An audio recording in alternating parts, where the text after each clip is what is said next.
are now entering Maximum Driftcast, the only drifting podcast hosted by a Spanish soccer mom, a 30-year-old silver-haired fox going on 60, and finally, a 200-pound bowl of spaghetti with chimichanga arms. The champions, we are the champions.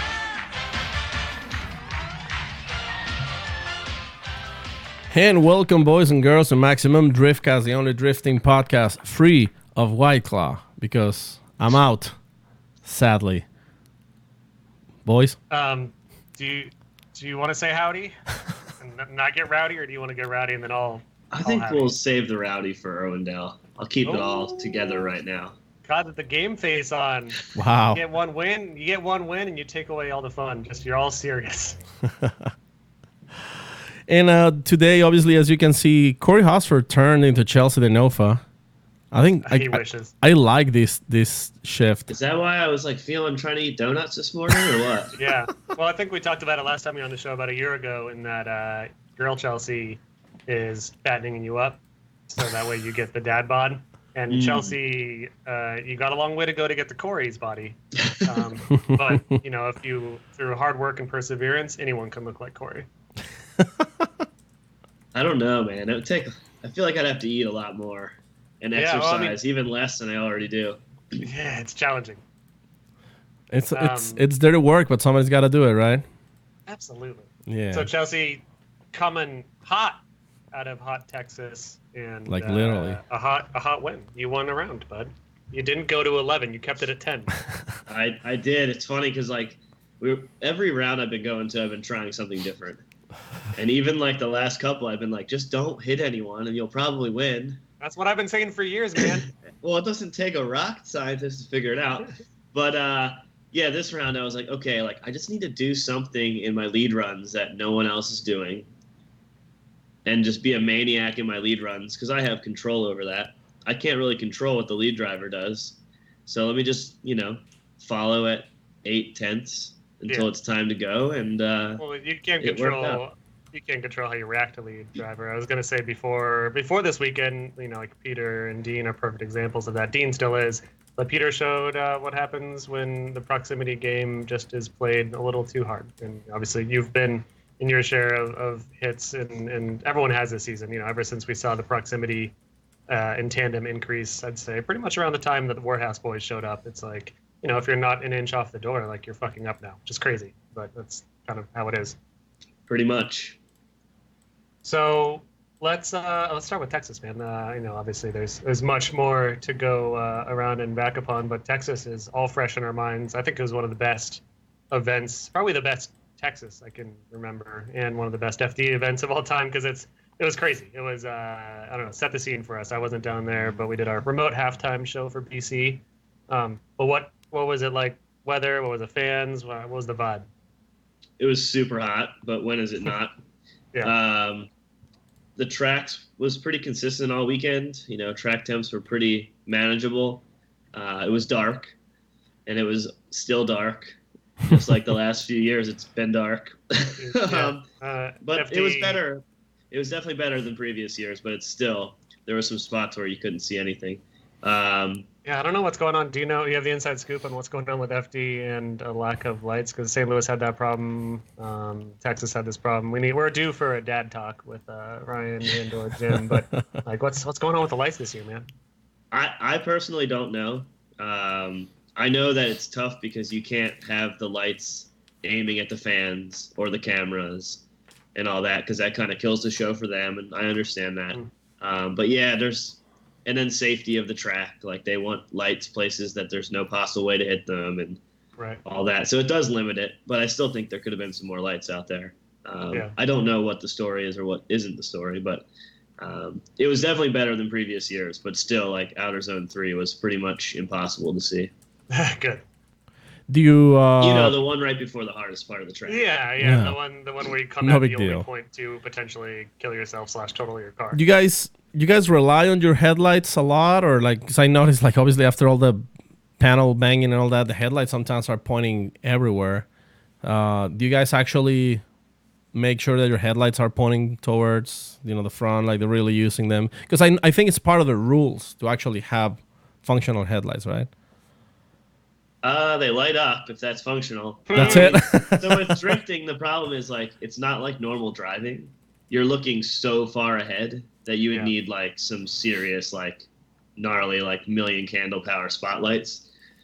And those aren't really allowed anyway because it would just blind the driver in front of you. So it's almost better for me, like I just aim the headlights just pretty close in front of me because I don't really want them to light the smoke up either, you know?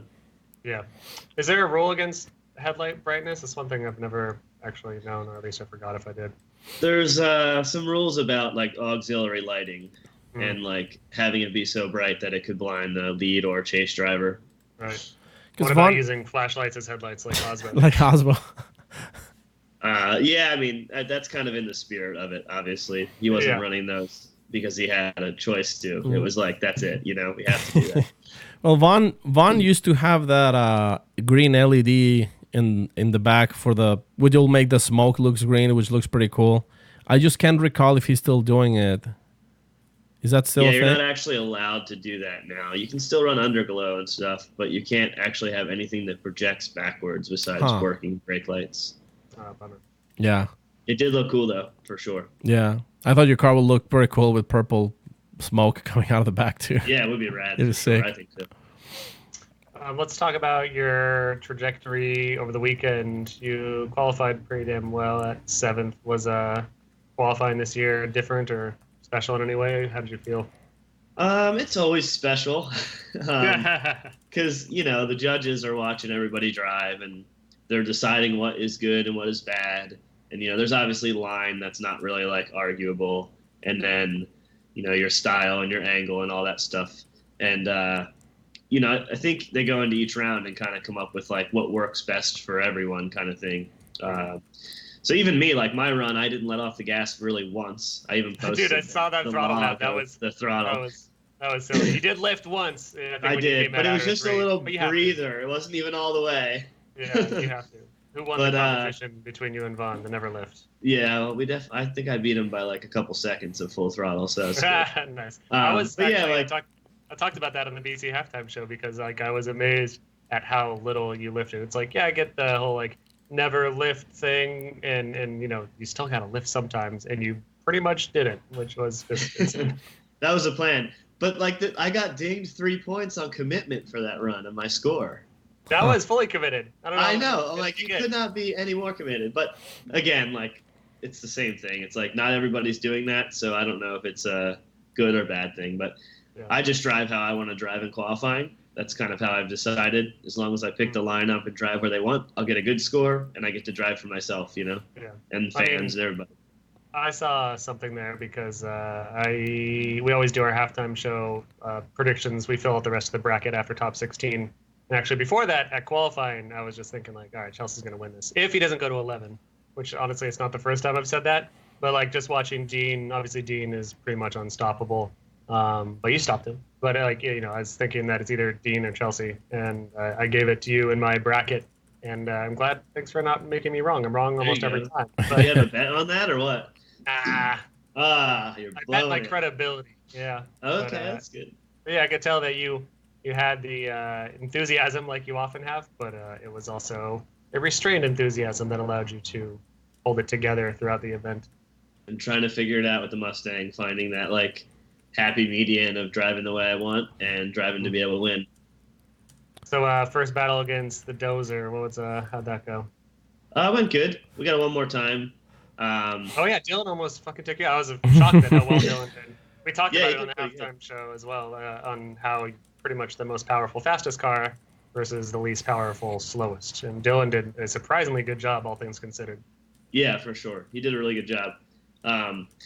I just made a couple small mistakes, and then he made a few, but it ended up being about the same. And I pushed a little harder in the second session and ended up winning on that one. But yeah, I mean, his car is fantastic. It's a good car. I think he just he's grown into it and been killing it this year. Also mentioned that kudos to you though as well, because it's one battle, of course, if you're the slowest against the fastest. It's a whole other battle if you're the fastest against the slowest, because he was pretty fast though. I'm not gonna lie. Yeah, like maybe maybe I shouldn't talk so much shit. Not that it's shit talking on being a slower car, but he's told me himself that he's got like the lowest horsepower out there. Yeah, but that doesn't really matter. Like, we are only middle of the pack with power, and our cars are one of the fastest ones out there. So Yeah. What is it? I mean, before we continue with all the battles, like what is it about the Mustang that you think it has what fits your driving style? Because I mean, obviously we remember you on the BMW, and it definitely seemed like the car wasn't up to par to your driving. You know what I'm saying? Like, it's like the car wanted to go The car more. was, when it worked, it was reliability though. But no, but it just well, that's what I'm saying. Like, the car seemed like it wanted to do much more than that, because like Chelsea was like probably, you know, putting the floor, the pedal through the floor, and you know, like, obviously I think, you know, the car was kind of like your handicap at that point. But what is it about the Mustangs that is so much better now? the cars they just work now.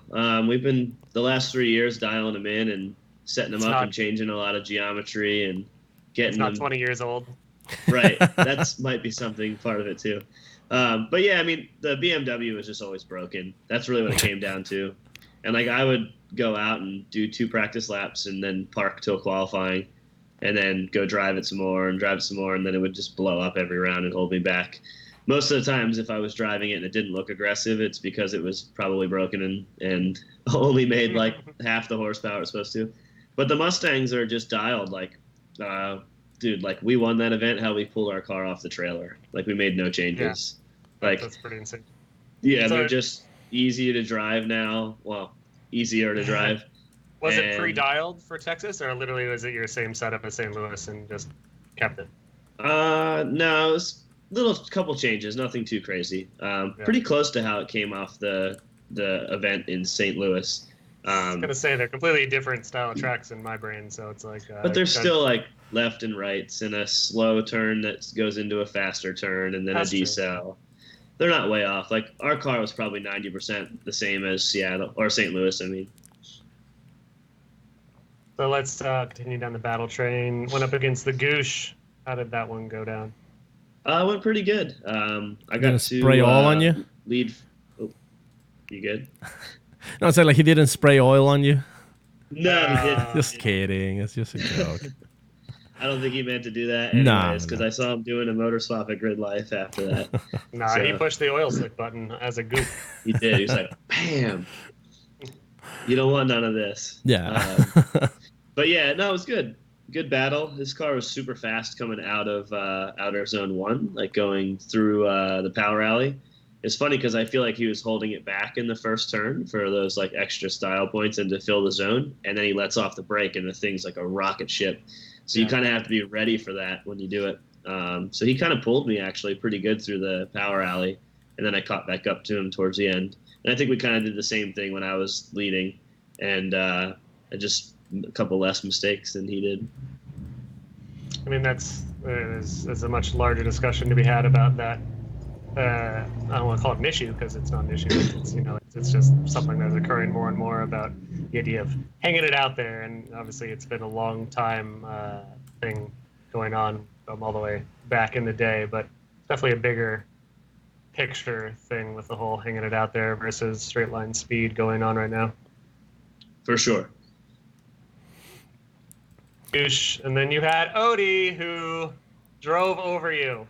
Yes. Payback. He Chelsea DeNofa me. Yeah, Exactly. Wait, when you drove, did you drive over Odie? I don't think I drove over Odie before. Who did you get? I probably did at some Tyler point. McQuarrie. But Tyler McQuarrie. Yeah, that's right. Yeah. A couple times, actually. But see, this is the craziest thing, dude. Back then, it was BMWs running over Camaros. Mm-hmm. And then Vaughn was like, you know, watch out, because he became like the Mustang running over Osbo as well. Mm-hmm. And then that's about the time where Mustang started running over everything on the street. You know, he was like, it became like the Marco's Mustang. Never gonna let that meme die. Is a Mustang? It's a Mustang joke. I became very tuned when I was on Team RTR to don't meme about Mustangs hitting people in crowds. Like, you know, it's it exists, but like, we don't need to talk about it. So that still lives on. Chelsea, are you going to talk about it? Are you going to talk about that meme? I mean, we can.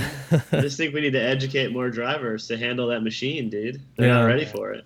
I think the new Mustang with the independent suspension, it's a lot easier to handle. In my opinion, it was a solid axle that made it more prone to that spinning out like an old Tank car. slapper. Yeah, exactly. The bigger problem, I think, is 400 horsepower for like $1,000. And everyone who goes like that on the gas pedal, Yeah. like this. Look what I can do. Ah. I did it in my high school parking lot with my Fox body. I thought That's it would be right. real cool to kind of hang out a little drift action leaving, and I ended up I did a 360. Yeah. There you At least it didn't hit a kid curve. in my high school smash into one of my teachers in a Mustang. It was the last day of school, and he was sitting there on the speed bump, like on the limiter, about to slam it and drive, and hit it into reverse on accident, and backed into our teacher, like full speed. Wait, his car or his body? His car, full speed, in reverse, smash into the car. Oh man. In front of everybody. Well, at least he's a cool guy still, hopefully. How do you think he's doing these days? Is he doing I have no well? idea. It was Vaughn, but Yeah. no, I'm just kidding. So Odie, what happened there? Like, did you slow? Were you hanging it out? Like, why did he hit you? Was it a Peter Osmo situation where he was just coming in too hot, or did you? Yeah, he kind of dove up on the inside. Like I actually was watching him kind of like fly into the inside where I was, and I had already picked up the throttle to pick up to drive through the last inner clip, and he gave me a bump, and when he bumped me, I kind of like made a correction and smashed back on the throttle. And when I smashed back on the throttle, like literally at the same time, he drove up my wheel and just caught like corner to corner and launched himself up in the air. And I could see his like head was glowing. Yeah. Oh Like man! it was So like, you oh were my God, look out. you weren't joking when you said that you could actually see like the underside of his car up there. Oh, dude, yeah, for sure. I think It was gnarly. as crazy as that moment was, I also think this is gonna be one of those moments that is gonna make a big change on Formula Drift, because as many remembered, I mean, last year, for example, when you were in St. Louis, you tried to do that crazy backwards transition super fast, and that's what Formula Drift judges deemed as unchaseable. You know, like, oh no, you're putting way too much angle. You can't. But Chelsea's been getting better at keeping the speed while doing that. Yeah, well, that's exactly where I'm going with this, because obviously FD is starting to pay more attention on style, which is good, and the fact that you're able to pull these like crazy amounts of angle while not slowing down. I mean, it's still probably slower than less angle, but it's not fuck up the rear drive, the tandem driver as much. Well, I think it makes it easier for them because nothing happens erratic. It's super smooth. Yeah. And like, if you go through that section, and most other people were doing like a little left foot brake or a handbrake at inner clip one. Yeah. You know, and that was more difficult to chase than someone who went, you know, really wide and added the angle on and then cut across inner clip one. But it almost opened a window for them. Yeah. But the fact at that the same time, if they're hanging, you know, an inch off your bumper, and then you know you slow a little more drastically, and/or hang out the angle a little bit longer than predicted. I mean, again, it's a risk on my part for sure. It's that bigger picture debate of like how responsible is the chase driver to be an inch on their bumper, or to be able to react to how that's where I was going with, because I mean Odie managed to pull it, and he was like, you were like fucking, you know, full log crazy angle, and Odie was right there, and then obviously he was shallow for sure. He was like very well. He was at normal angle. Yeah, but I mean, but the thing is like, think about how much easier it is to chase something that's like at full lock. Like you have so much more real estate to drive on. Well, and you know I'm not gonna wobble or do anything because I'm locked out. You know. That's my point exactly. That it now, like the whole argument about these crazy angle chases being, leads being unchaseable, it's starting to like fade away, because now we're being proven that you can actually chase this crazy angle, and style can be back. And well, again, it's not like it's been unproven. It's just that the like Chelsea's setup has gotten better. You've become a better driver, and that like it didn't look slow anymore. Like it looked fast. And that's what I'm saying. I mean, the fact that you can do so much angle without like slowing down and just parking it, you know, just fucking still on throttle, still crazy. That I think that's what people want. Like people wants to see this kind of maneuvers, People crazy want to angle. see backies regardless if it slows you down to 10 miles an hour. But what's better? It's not good for competition. What's better Nah, for than a sure. backy? A fast backy, right? I mean, and like full smoke, full throttle. So I mean, Talking about a Mustang fastbacky. Ooh, good one. Good job, Sam. Is that the new RTR model? It might be. Fast backy. Yeah, there you go. So I mean, in that aspect, I think kudos, because I think you've been pushing for that big angle transition, and it's finally paying off. It's finally becoming okay. I guess we are actually going to give the win to the guys who are doing this. So I mean, Well, yeah, because before it was like you could go out there and get a 100-point lead run and not have a ton of angle. Like there was like whatever, let's say 45 degrees was the max angle to get max points. And if you're going out there and throwing 80 degrees angle, you're overachieving for no reason. You're not getting any more love for it, you know. Mm-hmm. But I think that kind of, it's obviously more difficult and it's much more risky. Yeah. So it should be rewarded more. So we'll see.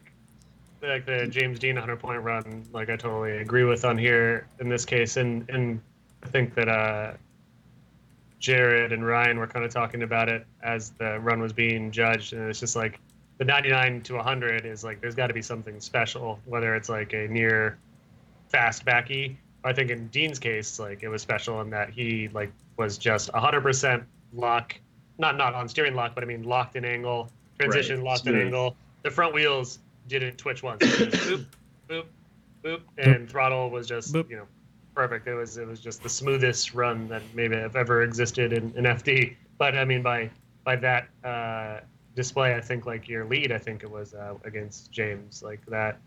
It was a one more time, right? With James. Yes. Yeah. Because so I think like your second lead, the one that decided it for, like I think that was probably, I don't have it pulled up, so I could be mistaken, but I feel like that was probably like 100-point runish in my head. I remember watching that lead run. I'm like, well, that's over. Yeah, I thought it was, honestly, I didn't even know that I won. We were talking about it, and I was like, like I did a quick checkup at inner clip 1 because I was going to run the clip over, like at the middle of the car.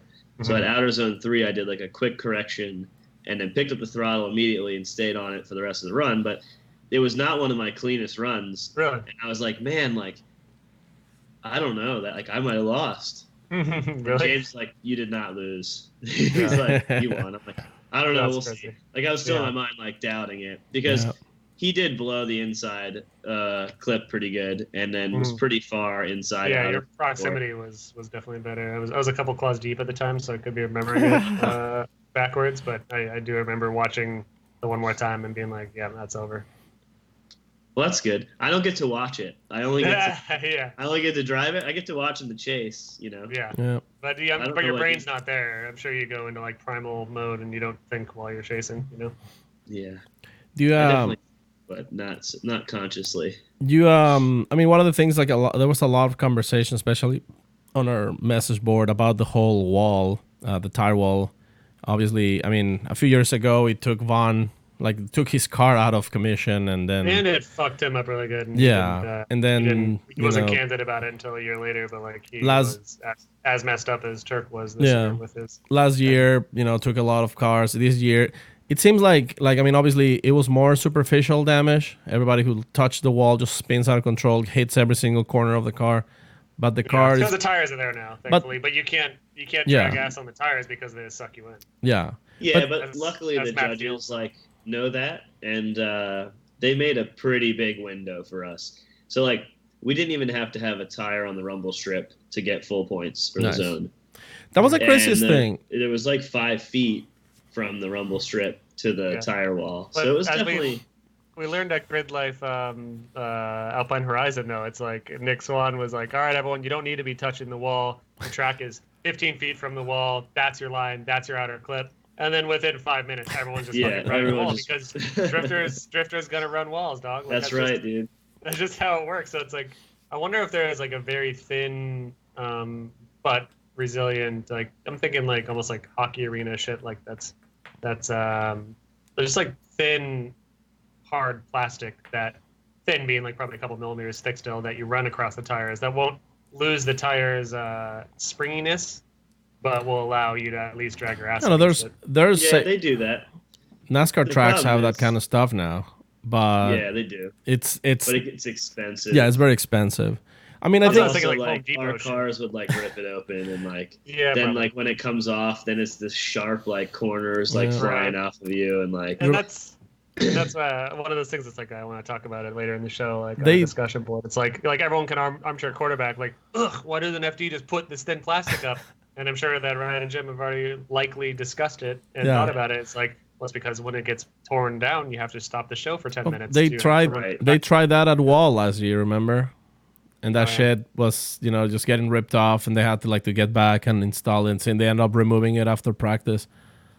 But Yeah. but it was like, I mean, it was mind-boggling because on the live stream you couldn't really tell how close the tires were from the track, but then when you look at the John FPV footage, like they're actually pretty far away. Like if They your are, tires, yeah. if your the tires are on problem the is like you're firing it into that turn yeah, So fast. way too fast. Like everyone's going way too fast. And Yeah. then if you're off by transitioning by 2 or 3 inches, it's 2 or 3 feet at that wall. Right. You know? So and, like and you're coming in blind. That's the oh, thing. 100% If you're- blind. If you're Not doing only are the you blind, proper tandem, there's a you're- giant spotlight aimed from that area into your face Oh. while you're chasing. I was gonna say It's that not- earlier. It's like you can't shine it on the fans. You can't shine it. It's so whatever other bad. direction you said, but you can shine it directly into the eyes of the driver. Right. It's It funny 'cause in illuminates the smoke practice, when you're falling. I was actually like leaving outer zone 2 and then closing my eyes, even if I was leading, and transitioning and then opening them at around inner clip 1, and I'd see Awesome. where I was. And then I'd be like, okay, I've got the timing down. And then Karate I would Kid do the shit. same thing from inner clip 1 to outer zone. I would close my eyes, transition, open, see where I was. That way I could at least know I wasn't going to die in the chase. that's a good idea. A lot of drivers we've talked to said they begun counting, and like they'll Yeah. kind of have like a 1 Mississippi, 2 Mississippi in their head to know that like, all right, at 7 seconds, if the car is as fast as I think it is, I'm gonna do this. And it's like that's the way that you hope to remember, which is so fucking crazy that that's how our sport's gotten. Yeah. Which I Oh, love. we're just trying to somehow spin the tires with 900 horsepower cars, blind, and we're gonna close our eyes and try and count. Yeah, and as we've seen occur many times now, it's like you have to know ahead of time what the lead driver is doing, and if they do something differently than what you think, it's like you're either left in the dust or you fucking nail them. Yep. That's pretty much it. There was So a let's- lot of that in Texas. Yeah, we saw so much fucking carnage. It was good. Speaking of, let's talk. We jumped to James and you in the finals, but semifinals, you versus Osbo. I always call him Peter, but I heard Sage or Jared calling him like Piotr this time, which I can never keep track of what we're calling the Candyman. But Yeah, I'm gonna throw Jared it says Piotr too. I don't know if that's right. Piotr just sounds bad. It sounds like you ate a bunch of asparagus. Right. I agree. You got I a piece. agree. and I believe I'm gonna- even the way he pronounces his name is wrong. Piotr. I feel like it's Peter. I don't know. That wasn't the good We'll just Polish call him the accent. Candyman because that's really Yeah, a the Candyman. classic thing anyway. Everybody likes candy. Yeah. Yeah, which And he's so happy. which by the way, I mean, if you guys haven't go check the Candy Machine blog with I watched a dude, couple of highlights today. it's so hilarious. It's just fun to see him walk around and talk and do his thing. But it's just like Peter is like happy, jolly I Candyman know. all the Well, I time. bet I would be that happy if I had his situation. What situation is that, Sam? Being the Prince of Poland. And the Prince of drifting. Pretty much. He's a fucking badass drifter. He's young. He's the most handsome boy in FD. He's got the hair. He's got the mane, he's the better beautiful than- curls. He's better than James Dean when he wants to be. Just Yeah, covered in babes every day. yeah. He'll be happy for sure. And babies, too. He has babies. Come on. And man. babes and babies. Babes and babies. And he can run out on tracks naked anytime he wants to. Allegedly. But he inadvertently, let me preface this by saying I do not think there was any malicious content or any malicious intention on Peter's part in his battle with Osbo. I'm going to repeat myself. I Yeah. don't think he did anything shitty Of course not. whatsoever. But he inadvertently may have just won his teammate and bestie the championship by taking out Osbo, the other lead contender in the championship. And granted, Osbo now is only down 19 points. He could have been up 19 points. And as we always see, Irwindale is very often decided by just a few points. So, I mean, we'll see how it turns out. It's very exciting that it's this close now, but it's an unfortunate event. I think Peter knows that. He saw his face like when he crashed. Like he like went over to Osbo and practically like bowed down to him. He was just like hugging him and like so sorry. Yeah, which I saw that. You could tell that in the photos too. Yeah, he was sad. You could tell that like he was like, oh my gosh, I just blew it. So yeah, you went up against a. I think Joey Redmond put it in his 10 things I learned about post, like a not even 80% car. Some of those. Dude. It's like they got the car better as fast as they could, but you could just tell like it was hurt. He was. Let me tell you how happy I was that I got to lead first. Oh, because you could actually, Because I was like, oh, they can tell me if this thing's gonna work or not. Because I saw it drive through the pits, right? Yeah. And it had 5 degrees of camber on the back left wheel, and like the subframe was shifted so bad that I was like. Yeah. It's not even legal in FD anymore because the subframe pickups have been moved so far. Yeah. But it's like the spirit of it. Obviously, this is not like better that way. It's funny you say that. I wonder if there is some collision. This is some like real initial D shit where it's like you intentionally back your car into a wall in a certain fashion. This is all stupid as fuck, mind right. you. So, I'm picking up. But let me just throw out a scenario. You and your team have figured out that if you like accidentally 180 into a wall at Long Beach and bash in this certain pole on your car that you made to fucking bash your camber or your caster or something in a very favorable way that, or, ruin your subframe, like you just said, like, and then suddenly you've got the ultimate cheater car. And you do this every round.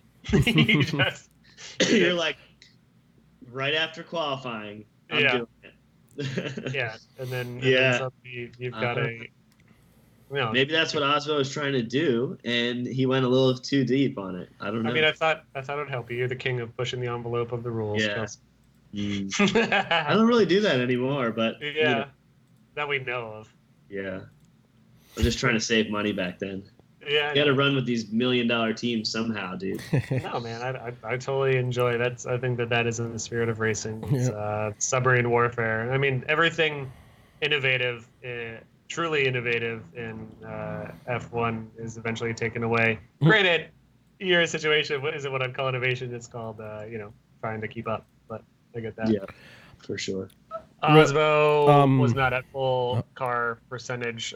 His car ripped like that. Yeah, it still ripped.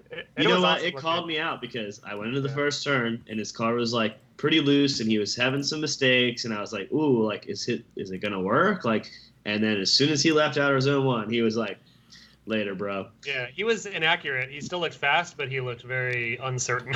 Yeah, I think he was just like, I'm gonna floor it and we'll figure out what's going on here in a minute. But it's a good thing, like track like Texas, it's not that technical. It's super difficult, but it's not that technical. And like you could have your car pretty messed up and still be able to link the track. So yeah, I was really happy to see him out there. And a couple of people were like, oh, like how is that even allowed? This and that. I'm like, dude, if he wanted to drive that thing on 3 wheels against me, I would be down. Like, right. Like no one should ever lose because they can't get their car back together. Yeah.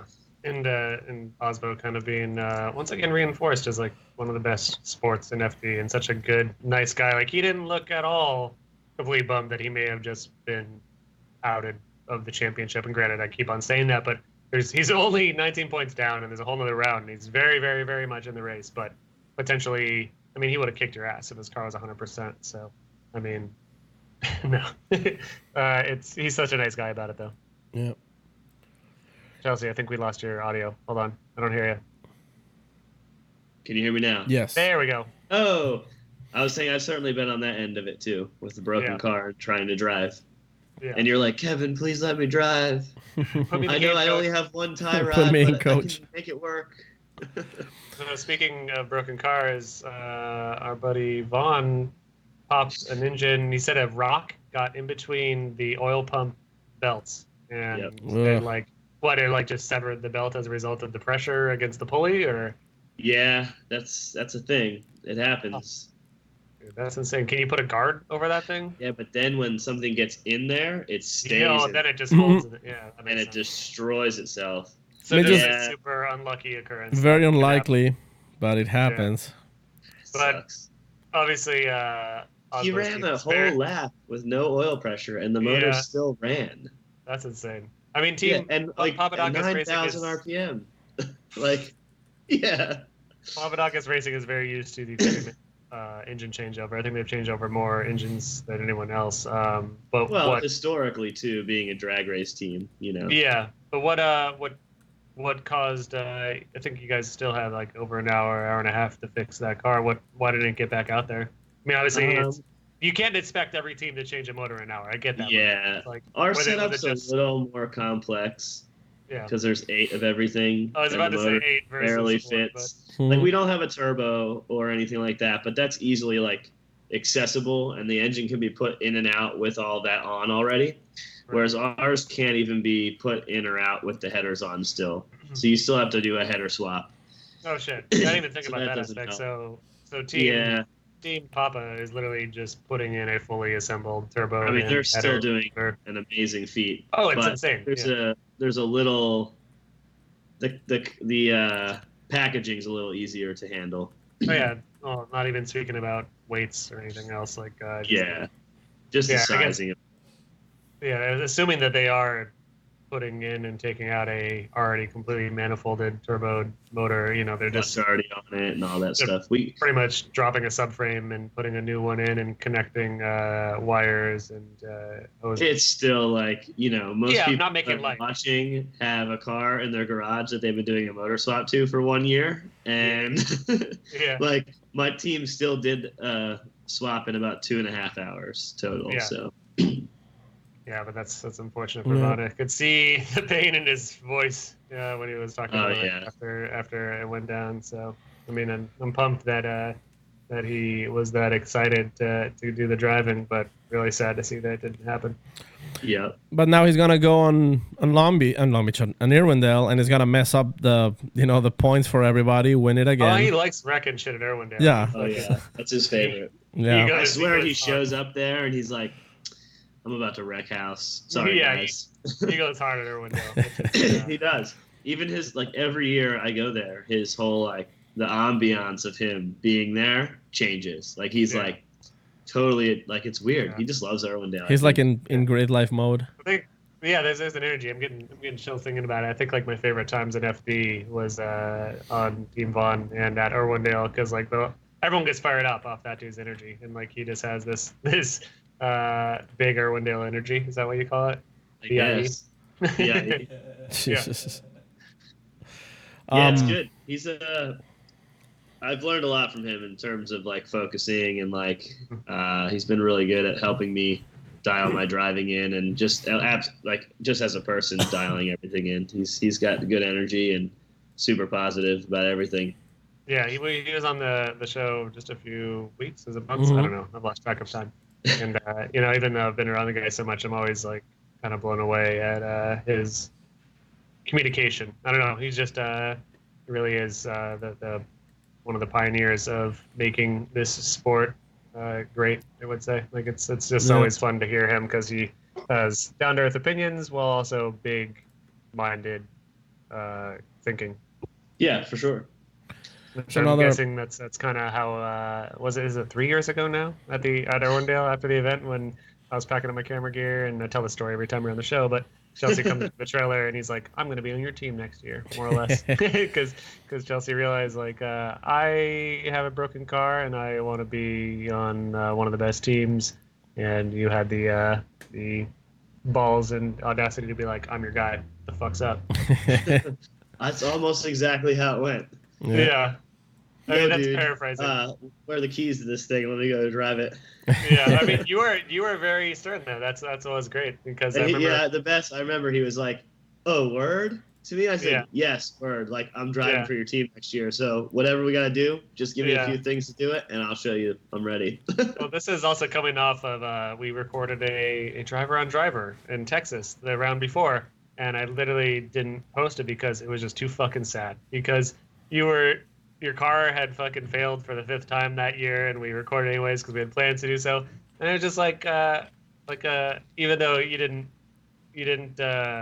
suck by any means, it was just like beating a dead horse. Like ripping on drivers is fun when they're like strong and happy. Ripping on drivers after they're fucking depressed about their season, it's like, this isn't funny. This is just shitty. Brutal. Yeah. Yeah. So It was brutal. Those were like the yeah. dark ages, I call them. The dark days. Those are times we don't talk about anymore. but I'm happy that it turned out in the way it has, and it's taken a couple years to see you dial that car. You made it on the podium before, right? Yeah, a few times. Yeah, a few times. But I mean, we knew, so we've seen top tier driving out of your Random car. acts of greatness. Yeah, but Vaughn had that problem too for the many years, and that chassis is the current chassis is like the knife edginess of it. Like it would be 100% awesome one run, then the other run spin out, which is a strange thing to see an FD driver spin out. But like those cars, oftentimes the Mustangs and the tuning and everything, it's like they're violent. Yeah, they're definitely wild.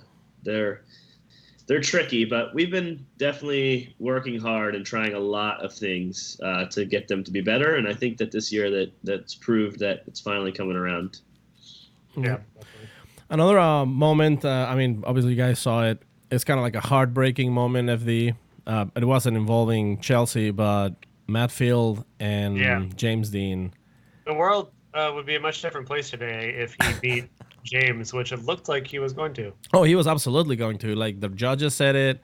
Like, I mean, pretty much everybody was there until he went stuffing in the wall, which I can't remember. I think he said that something like fuel pump cut off while he was in the car, and like it lost power. So when he tried to give it gas to get up, the car just didn't. It just like kept. Yeah. Which is, I think, almost exactly what happened to Vaughn those years ago. Like he just went to go give it gas, and it did not. Oh yeah, Fields. I remember his exact words were that his car was breaking up. Yep. Just if you go, the only way to get out of that wall is a lot of people that aren't. Yeah, a lot of people that aren't like deep into the drifting world don't understand that, or just have never really heard it before. It's just that the quickest way to get out of being in a bad situation with a wall is flooring it most of the time. Yeah. Because the second you start gripping up, it just sucks you in. Yeah. Yep. And what's crazy is that was gonna be like literally that would have like put James behind him points a lot because he would have been eliminated on top 16. That would have with I don't know the exact numbers. Hopefully some number cruncher could do this at some point. But it's like if Osbo made it all the way to the semifinal. Was it semifinals that you knocked him out? Yeah, semifinals. Yep. And James gets knocked out in 16. I think Osbo would have a pretty commanding lead, and James would really be struggling for a championship. Well, so as a result of Field helped James as much as Peter helped James in this situation. Probably a lot more actually than Peter may have inadvertently helped James.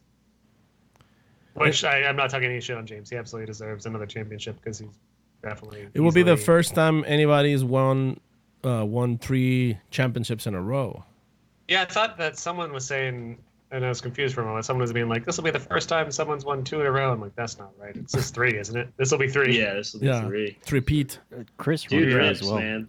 But not in a row. No, He's a tough competitor. He's always on it. I mean, he's like the best at driving 95%. Like it's like everybody in FD is really, really good at driving 80 or 85. He's really, really good at driving 95. That's interesting that you say that because that's almost a perfect way to describe James. I've never really thought of because like you're an excellent driver that drives 90 and then 110%.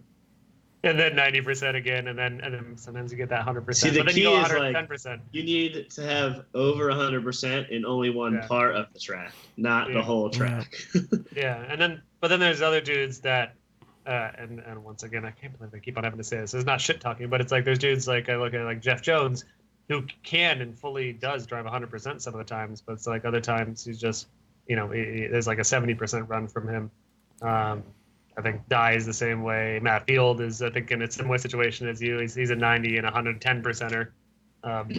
I think we've just been like Matt and I have been very similar. We've talked about it a lot in terms of like finding our current car to be able to drive at 85 or 90, or figuring out what needs to be done to get a really high qualifying score, and not trying to just go out and do the most gnarly run possible, you know? Right. Because I think that 100 is a lot harder to achieve. It's a lot easier to be consistent around 90%, because then the variables in track temp and car behavior and your own mental game, that allows room for error. Whereas when you're driving at the 100%, there's no room for error.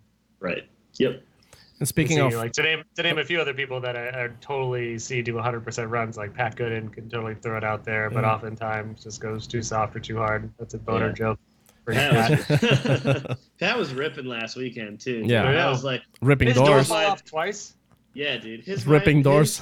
He was my pick for like the hardest charger of the weekend, dude. He was ripping. Yeah, but he had Peter in top 32, which is pretty much a fucking. I know. Dead And sentence. he blew it on his run, but his chase was pretty solid for sure. Yeah. And also, like, speaking of 100%, we also had another 100-point qualifying run, which that's probably the smoothest footage I've ever seen of anybody ever. I mean, Oh, I'm so pumped that Johnny was back, man. I missed that boy. Like, Yeah. I totally see the merits of like an eye in the sky, bird's eye drone. That's very helpful for Yeah. judging, I think. But FPV is cool as shit. Yeah, he's Right. getting really good at not doing as many like spin arounds Yeah. and stuff too. Yeah, It's pretty which cool. I used to think that was all about like flossing and being cool. Yeah, but it's it's really not. the only way to scrub speed when I you're know. going. Not the only way. It's the easiest way to scrub speed when doing that without losing your camera angle. Because otherwise, when you scrub speed, you do this. So it's Right. like the 360 is the way to maintain angle. But Johnny's gotten very good at micro adjusting and Yes, tuning for sure. and tuning of the modes, which is why I think he's definitely the best cinematic FPV pilot in the world today. Yeah, the ones I've seen, he's been killing it for sure. Very excited. We did a shoot with him last year, back when we were all babies, and that video is going to come out very soon. It's going to have some cool FPV footage from Donnie. Also, I've been working on a thing with one of your major sponsors that is nearly finished. That has some drone silliness. That Nice. I'm very excited to show you guys. I just realized that I haven't been watching the YouTube, and we have a super chat, Hawker. we have two of them. I was about to. Two of I was them. about to Obviously, take us Ben. there. Just Yeah. before Ben, read that. So By the way, we- super chat. If you're watching right now on YouTube, or you're not watching on YouTube, anyway, if you're finding us live here, you can make sure that we say stuff to Chelsea and/or ask us questions and/or whatever if you super chat on YouTube. So, Haka, without further ado, Without further ado, we have first super chat question from Aaron Quillis. Chelsea, how many kisses did Vaughn gave you back in the pits? I bet a lot. It's not good to kiss and tell, man. That's We have a gentleman here. no. girl Chelsea would understand. She'd let it go down. He did clean your car. Probably wouldn't let it go. But Uh-huh. either way. But yeah, no, Vaughn and he was there for all of it. I don't know if you guys saw. He was even wiping did. my car. Yeah, that was cleaning cool. it, Yeah, keeping dude, it that was fresh. the best. That made me so And, happy because that's such a Vaughn move. Is like Yeah. team owner / champion driver. But you gotta make sure that RTR look good, dude. Yeah. Dude, and like he's like, "How's your window? Is it clean enough? Can I clean it better? Like, what do we gotta do? What do you need me to do?" I'm like, "Dude, just relax and be a team owner. Like, if I need help, I'll ask you, bro." Yeah. But yeah, like Nice. when we they announced I was the winner, he was like the first one running up, and we were hugging it out for sure. He was so pumped. Yeah. I'm sure And- that's the fruition of a concept that he long had dreamed of and executed. sure. Yeah, I mean, he it's- obviously, It's a new thing for him too. yeah, and it shows success too. Not that you haven't been successful in the past, and I think you proved very early what an asset you could be to the team. But it's like suddenly it pays off a little bit greater when your baby boy gets to win his first battle.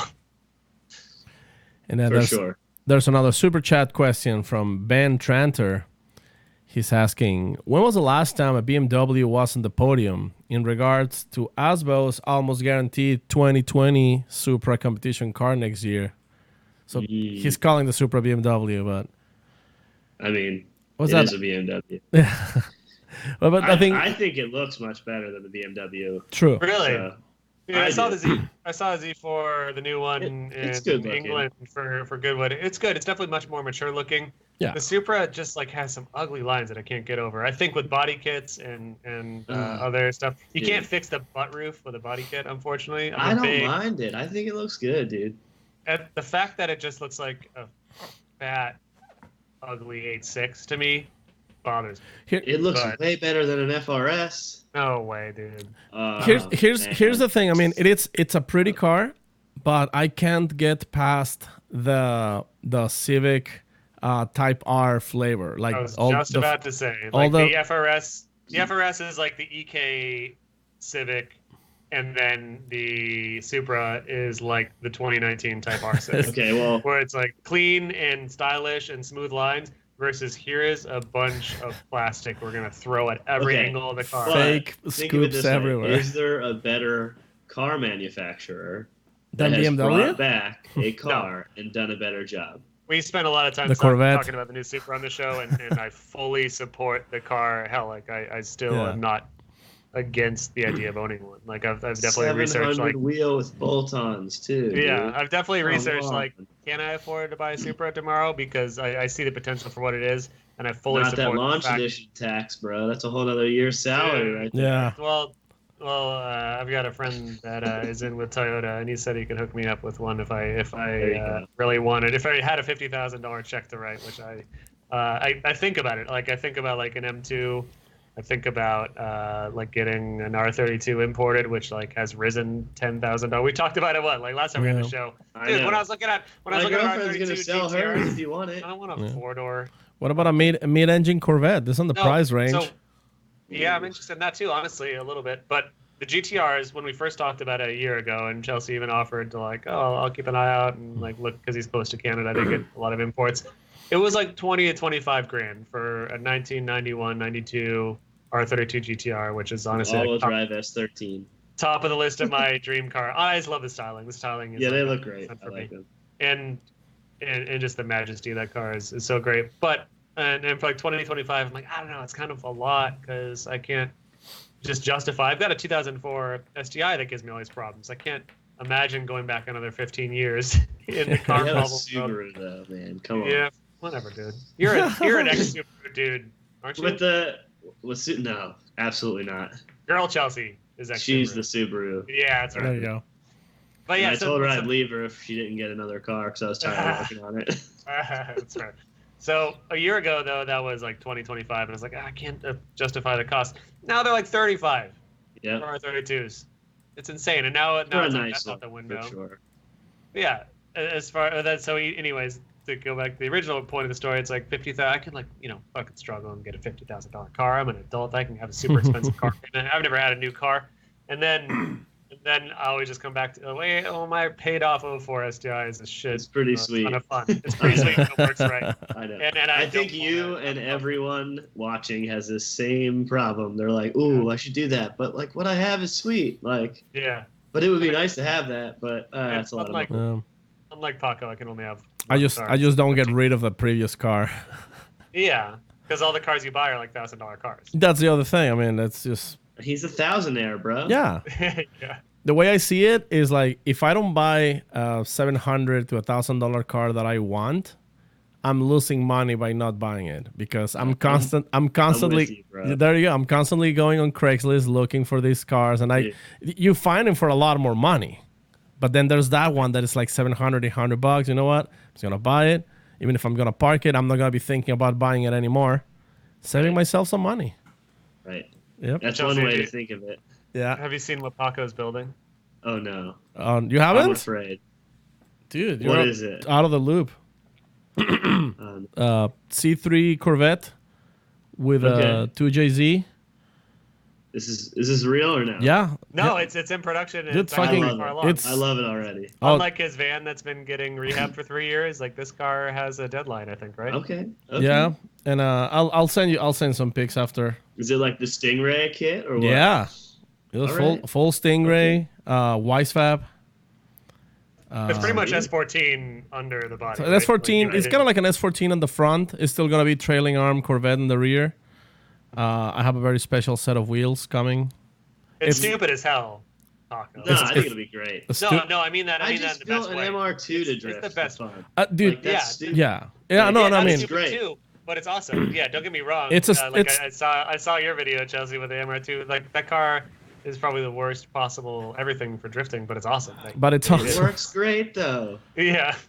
Brian is an AW11 guy. He's been Yeah. like raving about like forever, for like what, 15 years, Brian, about drifting at MR2. Yeah, something like that. So the fact that Chelsea's putting videos out That there doesn't sound saying, very raving. Yeah, well- something like that. He's shocked. He's in shock. that Are he- you mad because I stole your glory or what? Oh no, I think it's great. It's just you did a lot of things to the MR2 that I couldn't. I was dealing with a stock car trying to slide around, and you addressed all the issues that the limitations that car had, and it looks You really mean good. like I cut it and just welded like this? We're good. Pretty much. Yep, welding the diff, all that good stuff. Yeah. I've never tried to drift a mid-engine car. Like, what does it do pendulum effect wise and initiation wise, and like what? How does It that feel? drives like an FD car, just slower. Really? that's interesting. Yeah. I That's mean, how compared- the MR2 does. It's funny because Rad Dan was out with his Supra, Radical which was Daniel, this. please. Yeah, Radical Daniel. Thank you. Radiator Dan. Um, No, I like that. I've never heard that one. That's a good one. wait, you don't know this story? No. I feel like I can't tell this story because I was not there. Oh, But I will ask him. you'll Next time- have to ask him Yeah, what Radiator Dan means. we have a long off season coming up, so Yeah. we're gonna get deep. We're gonna get deep Write into that this shit. down. or Brian, everybody get- watching. Brian, get that on Make the sure get down on the Super line. Stat people, They Stat. remind you to do it. Gotcha. Yeah, and we were out there driving, and he wasn't in his FD car. He was in the car he drove in Seattle, the street car. Oh yeah, he brought the Yeah. street. I mean, still underprepared for pro FD, but Right, still, but I chased him power around the park in the MR2 and doored him the whole lap. Yeah. 135 horsepower. Park is a It's second so gear fast. track minus a straight though, and that's what makes it so cool. Is that you got like when I remember the bash like all those years ago, the first like Turk bash or whatever, back when we were still filming Turk. Then yeah, it's just like 12 FD cars driving around the track all at the same speed because no one can go faster than 30 other than the straight, Yeah, which is awesome. go a little faster now since we redid the whole track. So Is it really? I haven't been there since like 4 or 5 years ago. Is it? is this an wider, invite? or why is so it faster? we repaved the entire track, and it's all repaved with like the most baller pavement physically possible. And What it's defines wide. smaller pavement? So like a normal racetrack is like 1/2 to 3/8 minus asphalt, which is like about I that have big. no idea what that means. Right. So it means it's a 1/2 inch or smaller pieces of rock that make it. Yeah. This is 1/8 inch, so it's like you could fall on it and get rug burn instead of getting scraped up. Yeah, That's yeah, I stupid. see that. Yeah, it's like I can think of that in not that I'm a fucking cool skateboarder anymore. Right. But it's like gas stations skating versus really shitty Or Walmart like parking tennis lot skating. court skating. Yeah. All right. Like now we're talking. super smooth. Right. Yeah. So it's like that, and then we added a bunch to the track, like width wise, and added some slopey sections so you can 3-wheel and like have some fun. Oh, And cool. I didn't know. it just got finished today, so Ooh. I'll be shooting a video about it and putting some up soon. Are you still doing drift school? I am the School of Drift. School drift.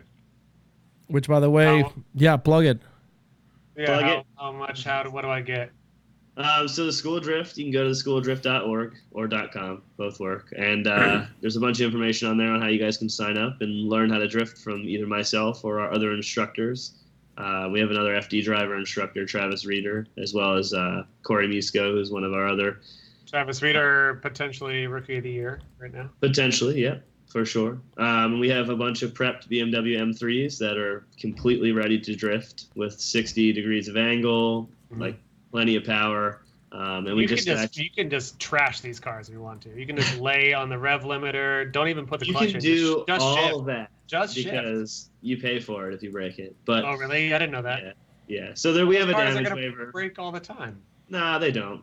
I've only ever really had to charge someone for like a tie rod or a wheel. because they hit someone or something. Yeah, they fly off track or. But if I'm smash. just like mid drift and it loses power because of blue ringland, like I know Subaru terms, right? right, Because of Subaru yeah, so motors. that wouldn't be on you, right? Okay. But But if if you I were do out an there- assault maneuver, If you were out there on the limiter the whole lap and came in and I said, "Hey, don't do that anymore. If Yeah. it blows up, it's gonna be your fault now. And then you continue to keep doing that. That And makes if sense. broke, then it would be your fault. Okay. All right, so But yeah, like most of the time, it's like a tie rod or a wheel, and it's cheap. A wheel's $150, and a tie rod's $55. So, how much does it cost for a day?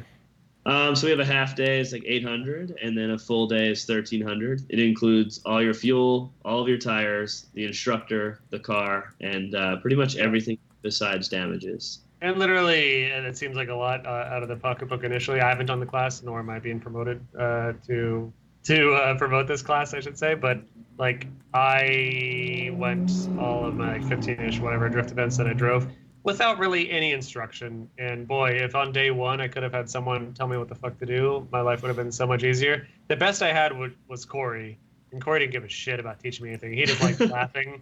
He just liked laughing at watching me fail. So no one told me anything. Like, I was running everything I could possibly think of wrong. And Yeah, I I mean, can only I've- imagine what it would be to have a pro champion, not championship winning event, but event winning driver with you, and arguably the most stylish and one of the best drivers at FD right now. Like, to just kind of tell you when to clutch in and when to e-brake and when to throttle on and all that shit. Yeah, I mean, even in our half day class, which is like 3 hours, I've taught people how to drive stick and link turns drifting in the same 3-hour class. Ah, no shit. That's So, awesome. like, what takes people, several events or several days, they can learn in a half day even.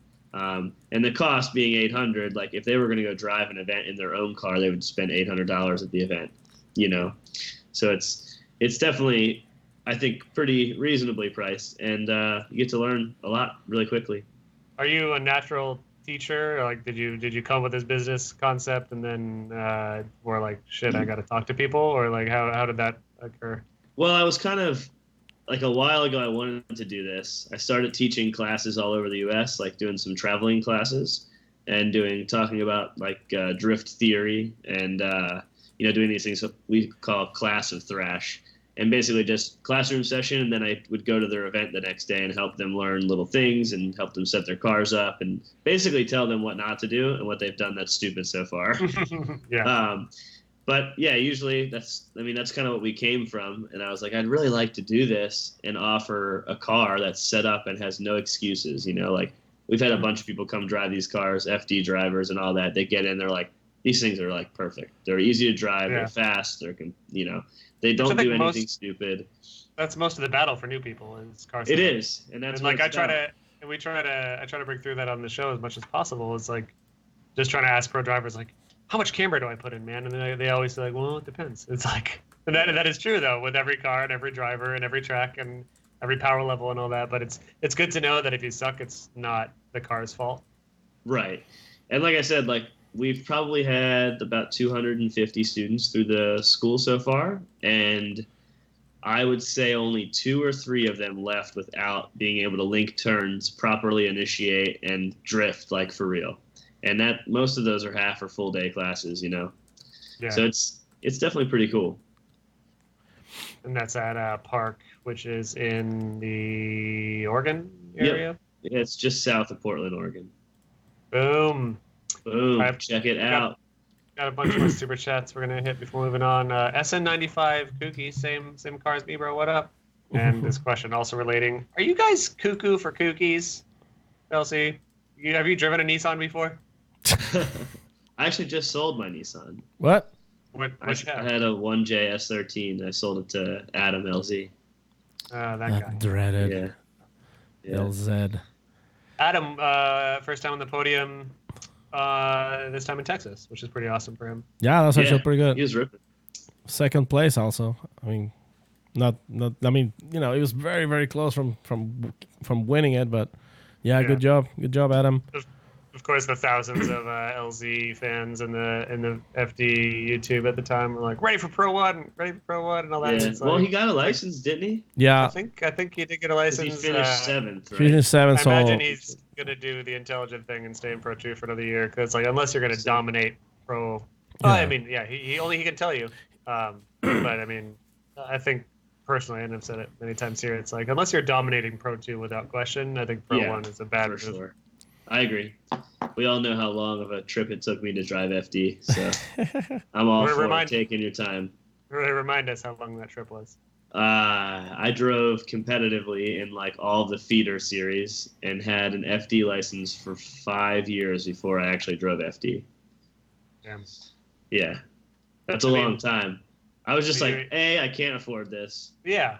B, like I'm gonna get my ass handed to me, and like all that together. And I was just like, yeah, I'm not gonna drive it. I actually never went to an FD event in my life before driving FD.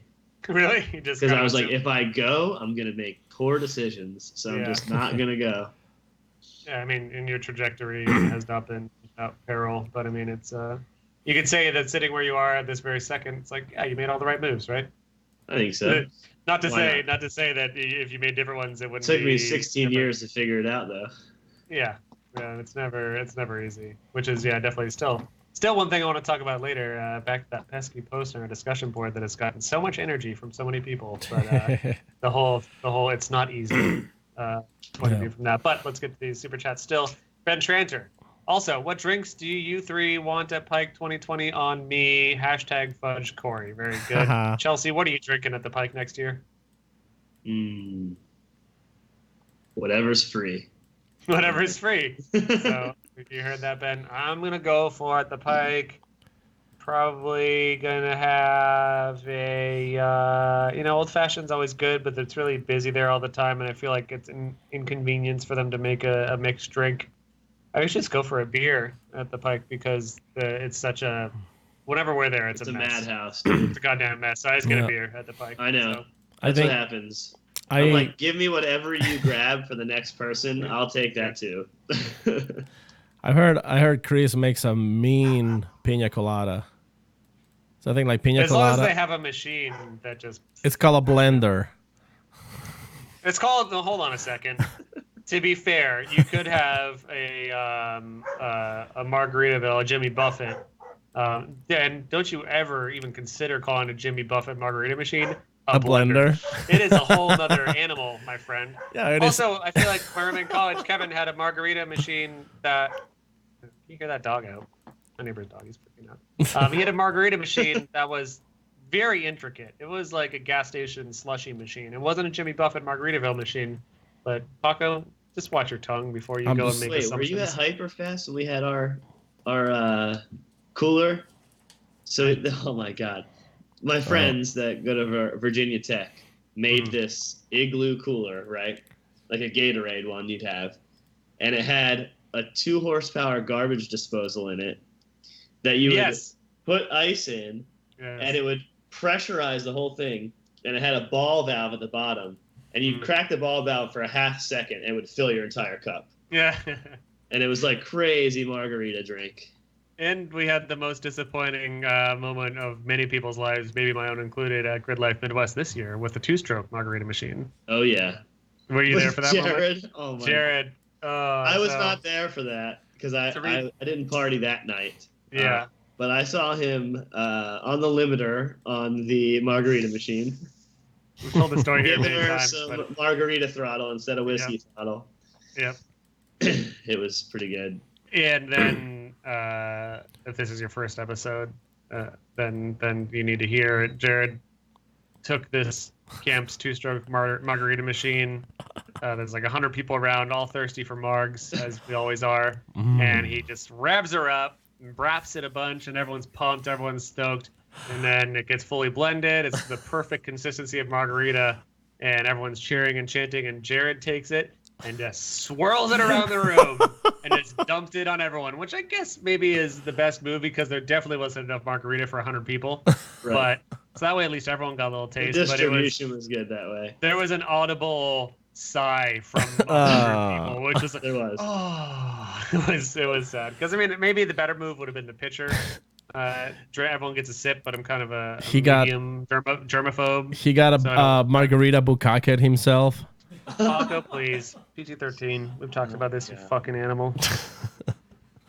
Jared's the animal, dude. That dude is. I love him. He's Jared, go hard. Yeah, he goes hard. There's a super chat question from. Yeah, shit for brains. You got shit that? for brains. You want me to get this one? Mm-hmm. Chelsea, can we have more? Chelsea, can we have a dog vlog? Hashtag dog. more dog, more views. That's a thing. I think that's a question for the other Chelsea. Yeah, I'm a new dog dad. I've only had dogs for the last 4 years of my life. So, but I love dogs. They're awesome. Is that not enough time to make a vlog? Oh, no, it is. We're not all Adam LZs. If you follow my girlfriend, Princess Ray, on Instagram, it is a dog vlog. Yeah. It is. With a I don't couple follow. things about me in it. So, Yeah, if you want some really good dog story zooms, Instagram zooms, follow Princess Ray. You're gonna get your full dog fix. Make sure they're pretty good looking dogs, I would say. yeah. But it's every dog. It's every dog she sees. Right? Not all. No, not all dogs get on the But rink. I'll be driving through the parking lot trying to leave somewhere. She's like, whoa, whoa, whoa, turn around. You gotta go get this dog. And she's like zooming in on her phone. Yeah. She's like, oh, pupper. Like freaking out. Dude, I love good. it. I don't know the Instagram algorithm. I totally forgot about dog vlogs. Like I just don't see them stories. Let me see them dogs. That's right. Yeah. All right. Oh, and I just opened up. Yep. First and only story from the day looks like a dog. Yeah. It's hers? Is it her? Yeah. That's so funny. Joe, it's my dog. that's your dog. Who is that? Hollow. Like Halloween. Hollow? Hello. She's here. Also Hollow, sounds come here. pretty fucking emo, dude. That's an emo dog name. Chelsea, send Hollow out. Where's she at? Come on. Say hi. Come on. Come on. Say hi to the world. Oh, Oh. you're hi. beautiful. Hi. Say hi. What Good boy. kind of beast is she? She got some pit in there, right? She's a lab collie pit mix. Lad collie picks. That's Lad a good collie mix. picks. That's a good. That's a good mix. She seems very She, nice. she might actually be a mountain cur. I don't know. We got her. Yeah, she's a mudblood in the Harry Yeah. Potter. She's awesome. I hate that. She's wild.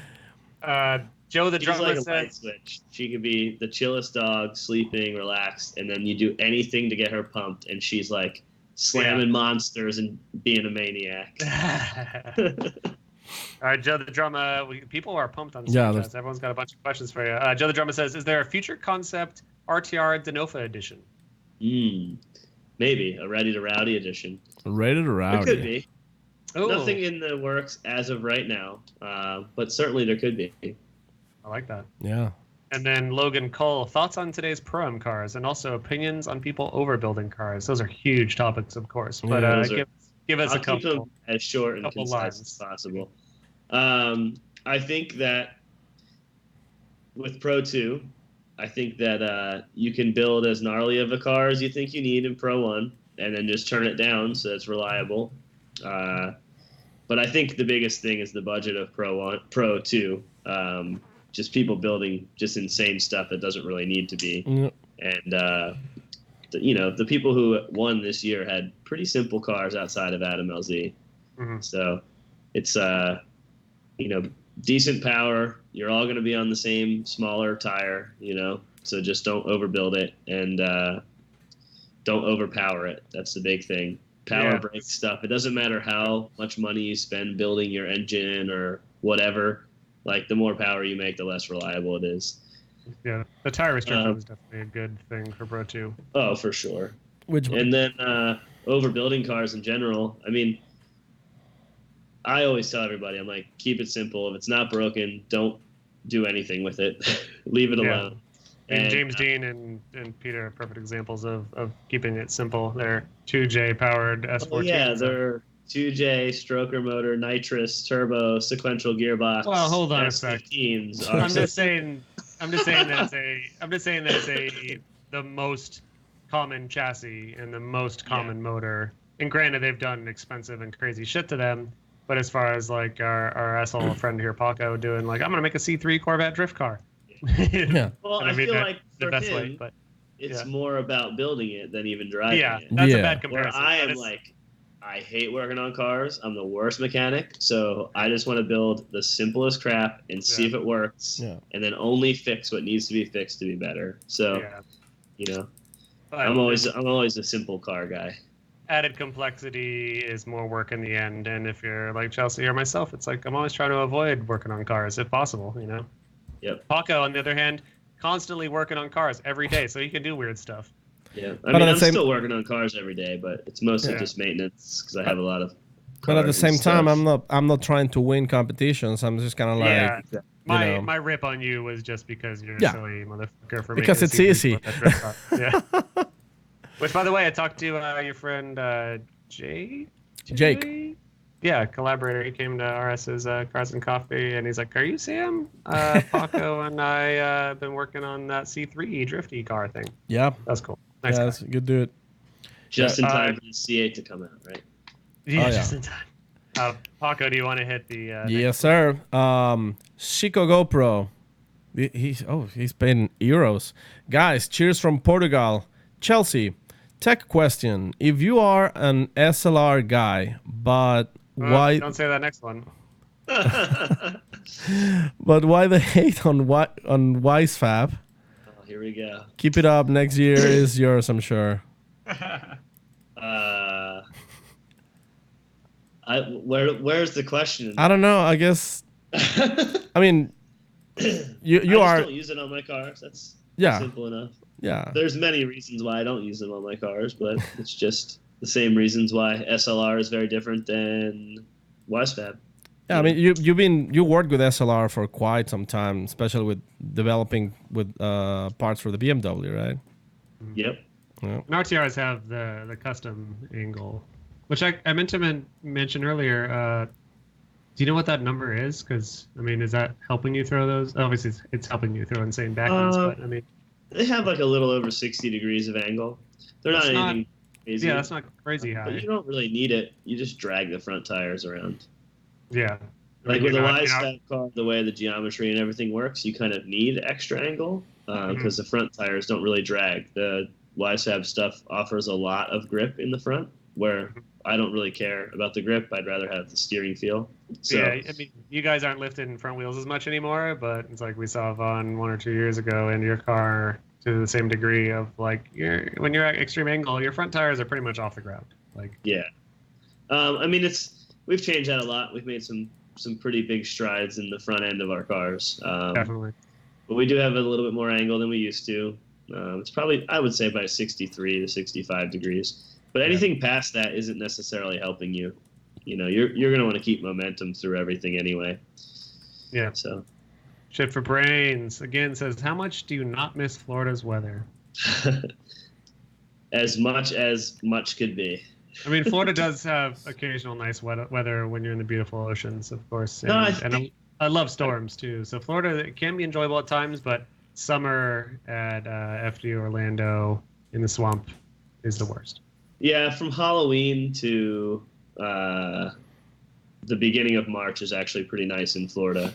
But the rest of it is not worth the pretty nice of the last the other 5 months of it, you know. Yeah.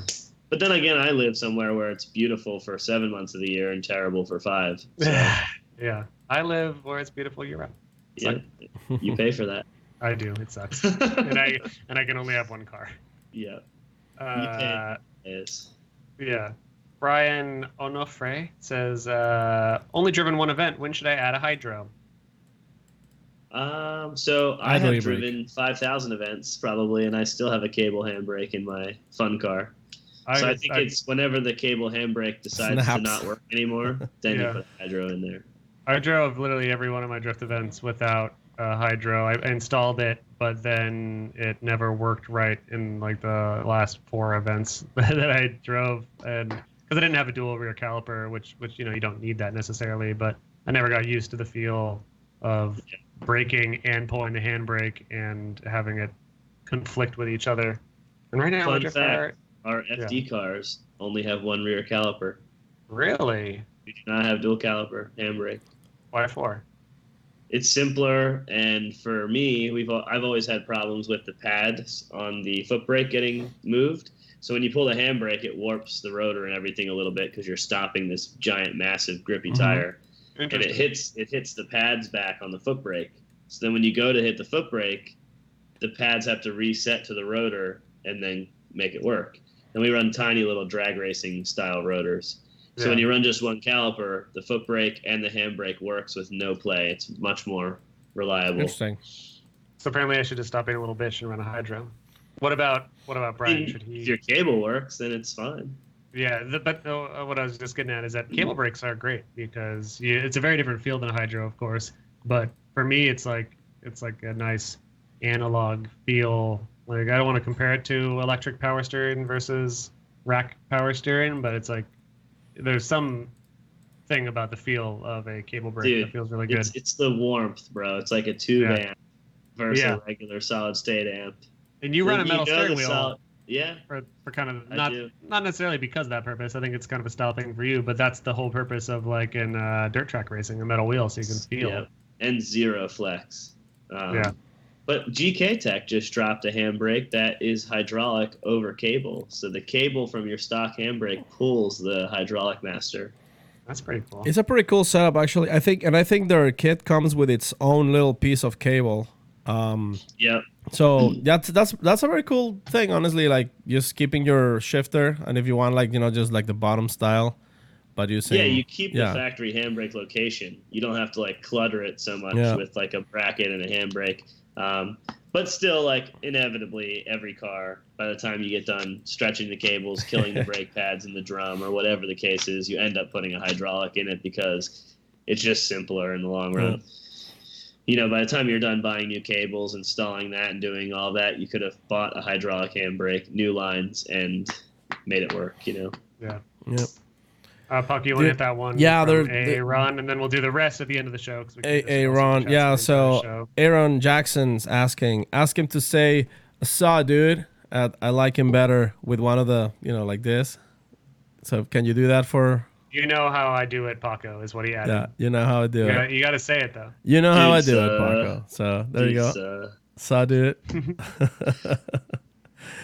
So I definitely want to talk about that big topic that's been going on in our Facebook discussion board that has had commenting from pretty much everyone, not everyone, but many prominent people in our drift world. But first, you ready to get into the shit, Chelsea?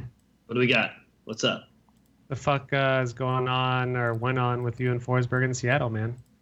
We've had to talk. This is so long ago already. We've had to talk about it on the show because it was very clear on the live stream that there was complications, and also you were pretty vocal about him and his actions and how you thought his actions were.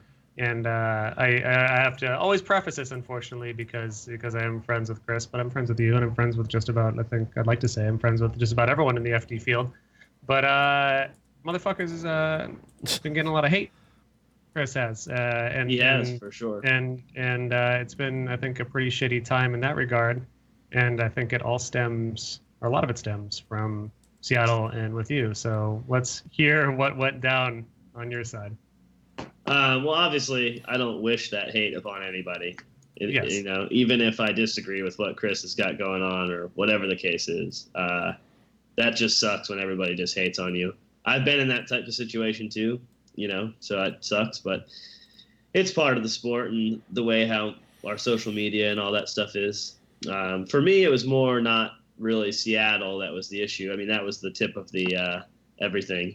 But I followed him through 2 other events during the year in Long Beach and in Orlando, where I hit him, and I ended up losing because of it.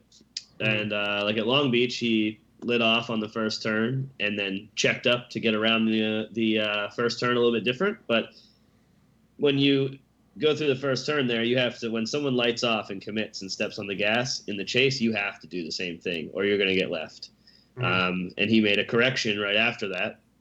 And I ended up bumping him, which then threw my line off big time. And I ended up basically losing because of it. And then in Orlando on initiation, I left like a car gap and initiated, and I was up on the wall and hit the back bumper of his car straight on. So he was, I don't know, maybe 10 feet off the wall at that point, not really where he was supposed to be, and hadn't lit off at the start of the zone. So it was just a delayed reaction on the throttle from him. Again, like if it's him or his car or whatever the case might be, the judges aren't really seeing this, Right. And but for me, the big topic is you're saying it's him, I think, and that's what started this mess. Is that you're saying that it was an intentional part on him to, as we've called it in the years past, sandbagging and like trying to fuck up people by slowing at inopportune times intentionally. I think is the problem. Right. So I don't know that he's like, I'm gonna get him. I don't think it's like that. But to me, it's more of the frustrating aspect of like, I don't know the number this year, but he's been hit in 90% of his battles. Like it's just, it's. Well, he's factual, definitely been a it's punching bag statistics. this year. Yeah, But and it's but all even in on decel areas, or you know, for the most part. So and So again, he's decelerating in a decel area, Right, which is right, okay. I for understand that sure. it's still decelerating in a way that the chase driver is maybe not expecting or not expecting with other drivers. and it because might be that all of our cars have changed and his hasn't, or his car has changed and ours hasn't, or whatever the case might be. But statistically speaking, he's been hit a lot this year. yeah, You know, and all of the ones I see are from him being like slow to pick up the throttle in a section of the track. Now in Seattle, that wasn't the case. Whether his car bogged or whatever the case might be, you know, to me, it's like that car has plenty of power, plenty of everything, a sequential gearbox, like everything. So like those types of things should be limited, right? So it might be a coincidence that I've hit him 3 times this year because of that. or you're an aggressive boy and you ride people pretty yeah, hard but at the even chase. still, like in Seattle, we had it one more time because my chase, I just let him go and left a huge gap because I was like, I just don't want to hit him. Like, you lose that way. So, I think anyways, the judges are learning, you know, are trying to identify what's going on in that situation better, and I think so. I mean, it's a weird thing because I can almost guarantee by knowing the guy for many years that he would never intentionally slow or try to hurt another competitor in an unclean or a cheaty way. And I can say that with 99.99% guarantee. Whether though that doesn't mean that his car is not fast out of those zones, or if he's simply, which is almost ironic in thinking like the Forrest Wang days from Wangberg Gate, as we've coined it on the show, of him hitting Wang when Wang was thrown on too much angle or trying to hit an outer zone with too much energy. I mean, I think a lot of it has to potentially do with hitting outer zones with. So it's essentially, sorry, I'll let you talk in one moment, but it's essentially, I think, hitting zones by clutching in, and it makes a slower line, which, you know, that's a driving style, and I think he's doing it in decel zones, which is what the judges say is allowed and it should be allowed. But then the chase has gotten so extreme lately that, you know, if you are potentially not expecting this, then it just ends up in a hit. And a lot of people have hit him. You can't debate that. As far as the front of him intentionally trying to fuck with people to win, like, that's dumb as hell, because one, you wouldn't do that, in my opinion, and two, no driver wants to get their car hit. Like, no, Right. I don't think the yeah, elite for driver sure. is trying to win a battle by making someone Well, hit you. none of us, like, I hit people all the time, and it's not like on purpose. I'm just Yeah. trying to push and win an event, and whatever. But I think a lot of it has, and I've been watching a lot of his driving and a lot of this year, and it seems to me that, like, at all costs he wants to be perfect on the line, right? And you can't say that that's wrong. Like, the line is one of the most important parts of drifting, you know. And, like, I've seen him, like, handbrake or foot brake or make corrections of the car in an on-power section of the track because, maybe he lit off a little late or got on the gas a little early, and he wants to make sure that line is perfect, you know? Right. And those types of things, when someone's trying to close a gap because of whatever reason, when they do that and there's contact, it's like, damn, like, who is at fault? You know, like, I was accelerating there, but he made a correction or changed his angle, or, we're expecting the whole time for this person to be on throttle and doing exactly what we're taking chances, and it doesn't necessarily work out that way. So, yeah, I mean, it's just I think it's becoming just a style of driving on his aspect. And, obviously I was really, really pissed off about that whole thing in Seattle. We heard stories. Because I live my whole life for this, just like he does. That dude works probably harder than almost anybody else in Formula D, because he's always doing everything for his partners and his sponsors and fans and everything. And so he knows the deal, and I'm doing the same thing, trying to do everything I can to make it happen in this, and to lose like 3 events out of the 5 this year because I've hit him. even when I'm like, don't hit him, just don't hit him. And you're like, I'm going to hit you, please go. Like, or I'm going to zero out, like, So, from my end, it's frustrating, but at the same time, it's, we got to just figure out how to make it all work because we all got to drive together all the time. Yeah. I think the issue that at least I see with it, though, is that you lit some big flames there that have not been put out whatsoever as far as the public media is concerned, because you've got What do you mean? You start an angry mob of dudes that have sent the dude a lot of really hateful shit, and it continues on because you publicly made it very clear via your own media and via live stream and all that stuff that you were very unhappy with that situation. I mean, that's not the first time I've done that either. Like, yeah, I know. Osbo did this same stuff back in 2014 and 15 and all that. He was doing the same types of things, and I was like, yo.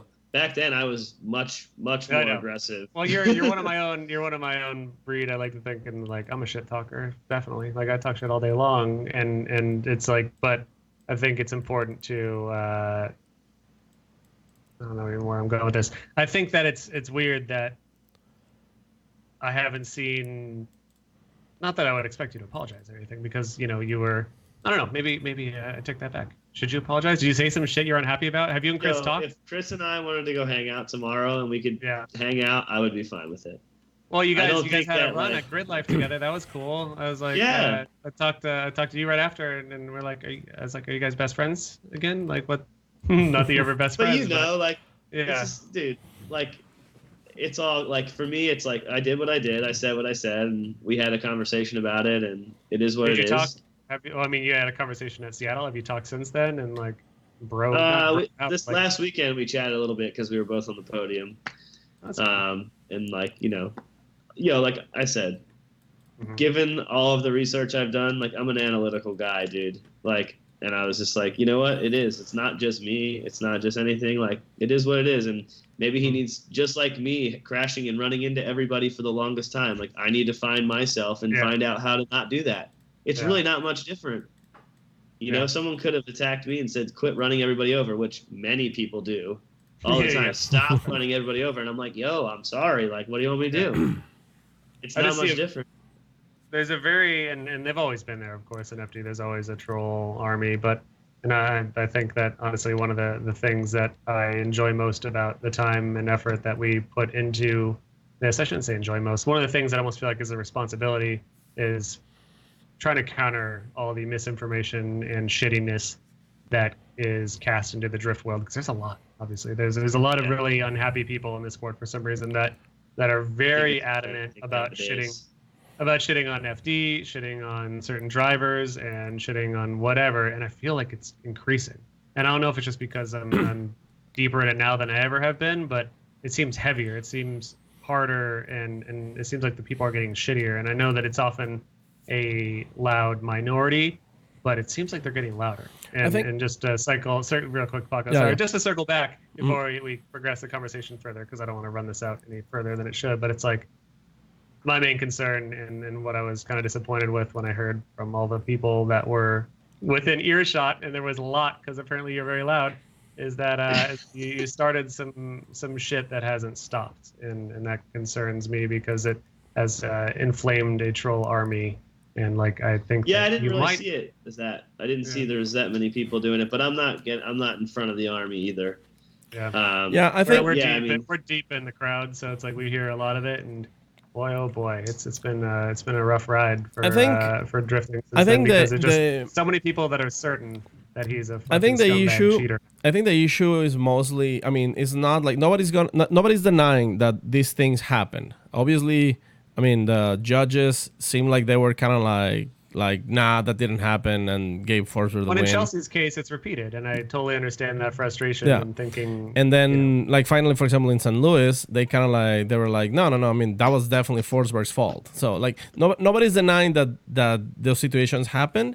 I think the only issue is the intent. A lot of people is saying that he did it specifically in purpose, to mess with you, where I personally don't think that was the case. I think he did slow down. Obviously, it is in in St. Louis was very, very clear that he did, and he did it with Meeks, and he was also deemed at fault. So so I think it's just kind of like when you can, I mean, and I'm not putting this on you, Chelsea. I'm just kind of like explaining like why the people is angry, because when the people thinks that, oh, that person is doing this in purpose just to mess with my favorite baby boy Chelsea, I fucking hate that guy because he's doing it on purpose. You know what I'm saying? And in reality, I think devil's advocate, though, it's very clear that Forsberg should probably change something about the style of driving or the car or something that's causing absolutely. Well, I mean, that's going to be on him, like I was saying. Exactly. It's like and that's part of it, though. Like that's what I was saying. It's like the growth of everything and the driver and the changing of style and the car and like all that stuff. It's like, it's not like all of us drivers just jump in a car and kill it immediately. Like, we all have sacrifices in our driving style to do what needs to be done. You know what I'm saying? Like, whether it's to be awesome at it or to be winning at it or whatever it is, those are all different things. Like, and that's why everybody doesn't win every weekend. You know? You got some, and there's like a perfect example, like in YouTube chat right now. I've been watching very much, but it's like rain style drifting. Dude is really throwing some hard accusations at Chelsea. It's like, man, like, I'm not accusing you of shit. Like, we're just having a chat about it. Yeah, but that's what's important, though, is I think the discussion is, and that's really what I try to encourage as much as possible in my own drift world. It's like, I think discussion of these things is literally what helps. It's like information now, and talking. Like, they're not like, oh, Chelsea's like saying this and like that's how it should be, and like, I just said, everybody can make their own decision about it in my post. That's what I said, because it's very subjective, as our sport is very subjective. But that's not how you feel, though. You say that everyone can make their own decision about it. Like, I'm not expecting you to be like straight up say like, Chris is not a cheater and he tried to make me hit him. But it's like at the same time, your wording made it seem like, is this guy fucking with me? Like, is he intentionally trying to get people to hit him? For me, it is like, damn, is he messing with me? Because it's like this so many times. But now that I've done research and looked at it, because believe me, I'm like, what is going on here? Like, and I start looking into it, and I'm like, oh, like it's just him and how he's driving, and like the Seattle thing is an isolated incident because obviously he had something go not wrong, but didn't work on the car correctly. Do you know what I'm saying? Like at the moment, during all that, I'm like, he's been lighting off there all day, having no problems, and then all of a sudden, when I'm trying not to hit him and I'm just trying to get through the battle, the car doesn't light off, and I lose because I tap him and break my tie rod. Like, it's like, come on, dude, you didn't do that any other laps. But then at the same time, like, after me calming down, because I was losing my mind about it, and doing some research, I'm like, oh, like, maybe it just didn't light off, or maybe he made a mistake and hit the wrong gear, or whatever the case might be. Like, do I think he did it on purpose? No, I don't, if that's what you're asking me. But in the moment, I did, for sure. And that's Von had a point about it. It's like racing. We talked to him like the week or two after, and just asked him like, "What was up with your boy Chelsea? He sounds like he lost his cool." And he's like, and he said it. He said a very, I don't want to use a word correctly, but brought the truth forward. That is just simply that, like, hey man, we're all out here. We put all our energy into potentially one run, and it's like, and then we invest so much into this. And then in one run, it's all over potentially. So it's like that tension, that buildup in the sport of drifting is major, because we literally have like 10 seconds on track that defines our entire month prior. Right. And it's very easy to get extremely heated when that doesn't go the way you hoped it would, as a result of your own fault or what you might deem someone else's fault. And I think it's definitely important to understand that racing is racing in many regards, and drifting. Yeah, well, even what you racing. In general, dude. I mean, look at NASCAR. People are fighting each other every week, throwing helmets at each other, and like, we're pretty tame, all things considered. I do think so, for sure. But I think our fans are just the keyboard warriors sometimes, dude. For sure. It's something that, again, it's just something that I think it just needs to be addressed, because it's drama in our sport, and it's something that should be talked about. But there is the bigger picture worry that I have is just like, I think the trolls are getting louder, and they're getting shittier. And like at the end of the day, the drivers are going to drive, and the sport shall continue on, and I will do everything I can to help it continue on in a positive and good light. But it's like, man, it's tough sometimes. Like, there's some real shitty internet folk.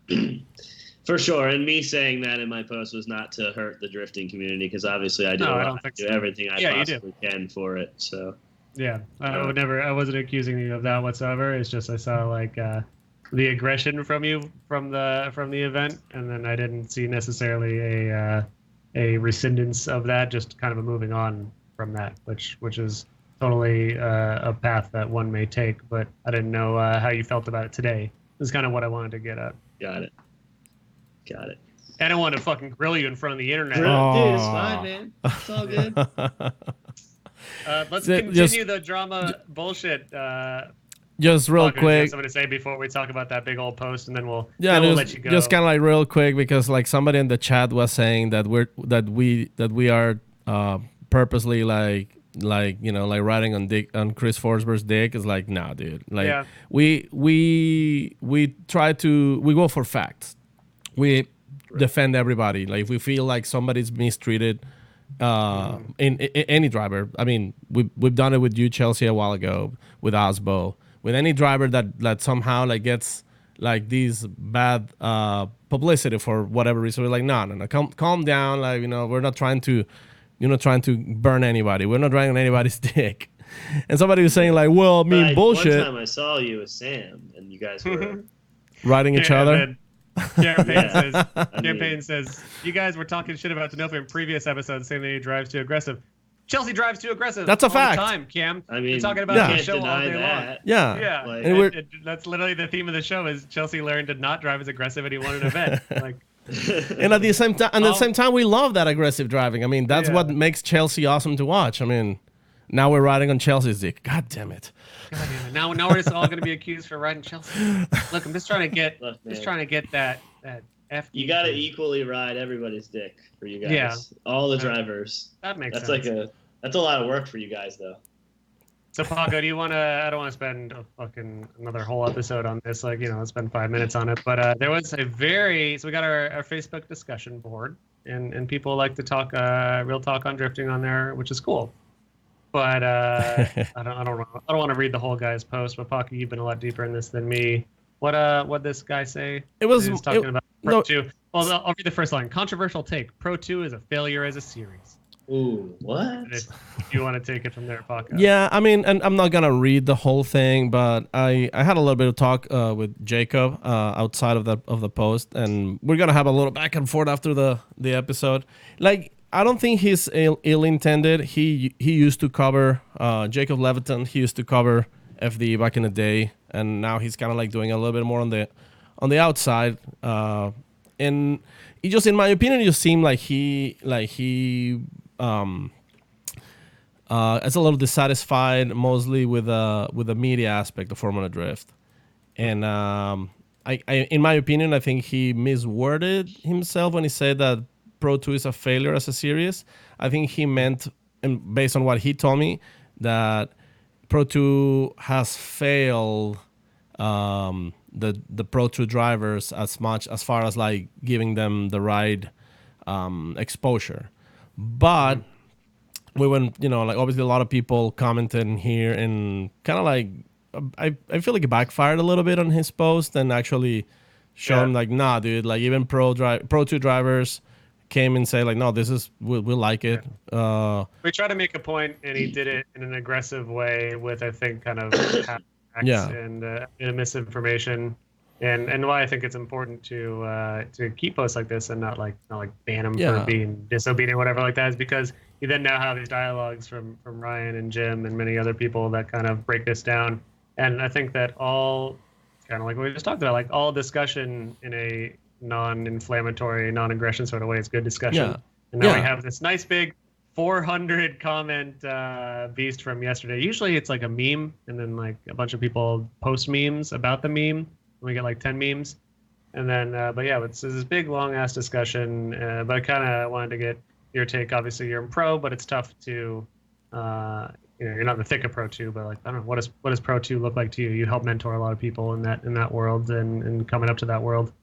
Yeah, I think it's, it kind of is what you make it. It's the same thing with Pro 1. Like, if you come in with a car and you drive, but you don't promote yourself or the series or your other competitors or anything like that, then sure, you're not going to get the exposure that maybe someone who does. You know, I mean, I think FD provides a really good platform for us to be able to go out and promote and drive with the best drivers in the world and at some pretty rad tracks with a lot of fans and live streams it so everybody, even the keyboard warriors, can watch. But I think it's about really just for Pro 2, it's a stepping stone for someone to get halfway there to Pro 1, right? So the cost is half. The cars could be close to half. The team could be half. You know, like it's a way to get in, get your feet wet, and decide if you want to be a competitive driver. And it's Like, a to bridge. me- It's very easy to think like Pro 2 should be just below Pro 1. And like, no, it should be exactly what it is, and that it's a stepping stone that's halfway between Pro-Am and Pro. Like I think there's a lot of intention, or not intention, there's a lot of expectation on this guy and many of those people part that's like Pro 2 should just be like minor leagues for Pro 1, which it is to some extent, but I think it's a lot easier to look at it, or a lot better to look at it as like on a scale that is literally right in the middle between Pro-Am and Pro driving. Because and I before think Pro it 2 is. existed, before Pro 2 existed, you had to go from Pro-Am to Pro, and that was a shit show for a lot of people. And now there is this thing that's in the middle, but it by no means like it's as close to, I think, grassroots hanging out at your local event to Pro 1 in some regards, in many regards. Right. Granted, you know, Pro 2 drivers are getting out there on track. They're on some live stream. They get some media coverage, not nearly as much as Pro, of course, as it should be also, I think. But it is to let you know, like you said, to wet your feet and kind of be like, is this something I want to keep pursuing? And another one of the dude's points that he was trying to make was saying that like only over the past 4 seasons prior to this year, around 12 drivers have made the jump to Pro class. And only 5 or 6 of them have actually lasted more than 1 year in Pro. Out of those, only 3 of them are still competing. It's like, yeah, those numbers make sense to me. Like They make perfect sense. Yeah, it should have a Also, watch like, out. Yeah, and like And a lot of pros are not retiring. You know, granted, we lose some and we gain some here and there, but it's like, you know, most of you guys are young, dumb, and full of, you know, well, and then, but you guys are there for a while. Like you're not taking off very often. For sure. And there's I'm not. with you 100% on that. Yeah. So like for me, when I think of the Pro 2 to Pro 1 jump, like I almost feel like unless you just massacred everybody in Pro 2, you shouldn't make the jump, right? Mm-hmm. And the jump is twice the cost, twice the crew, twice the knowledge, twice the everything. And none of those Pro 2 dudes think of it that way.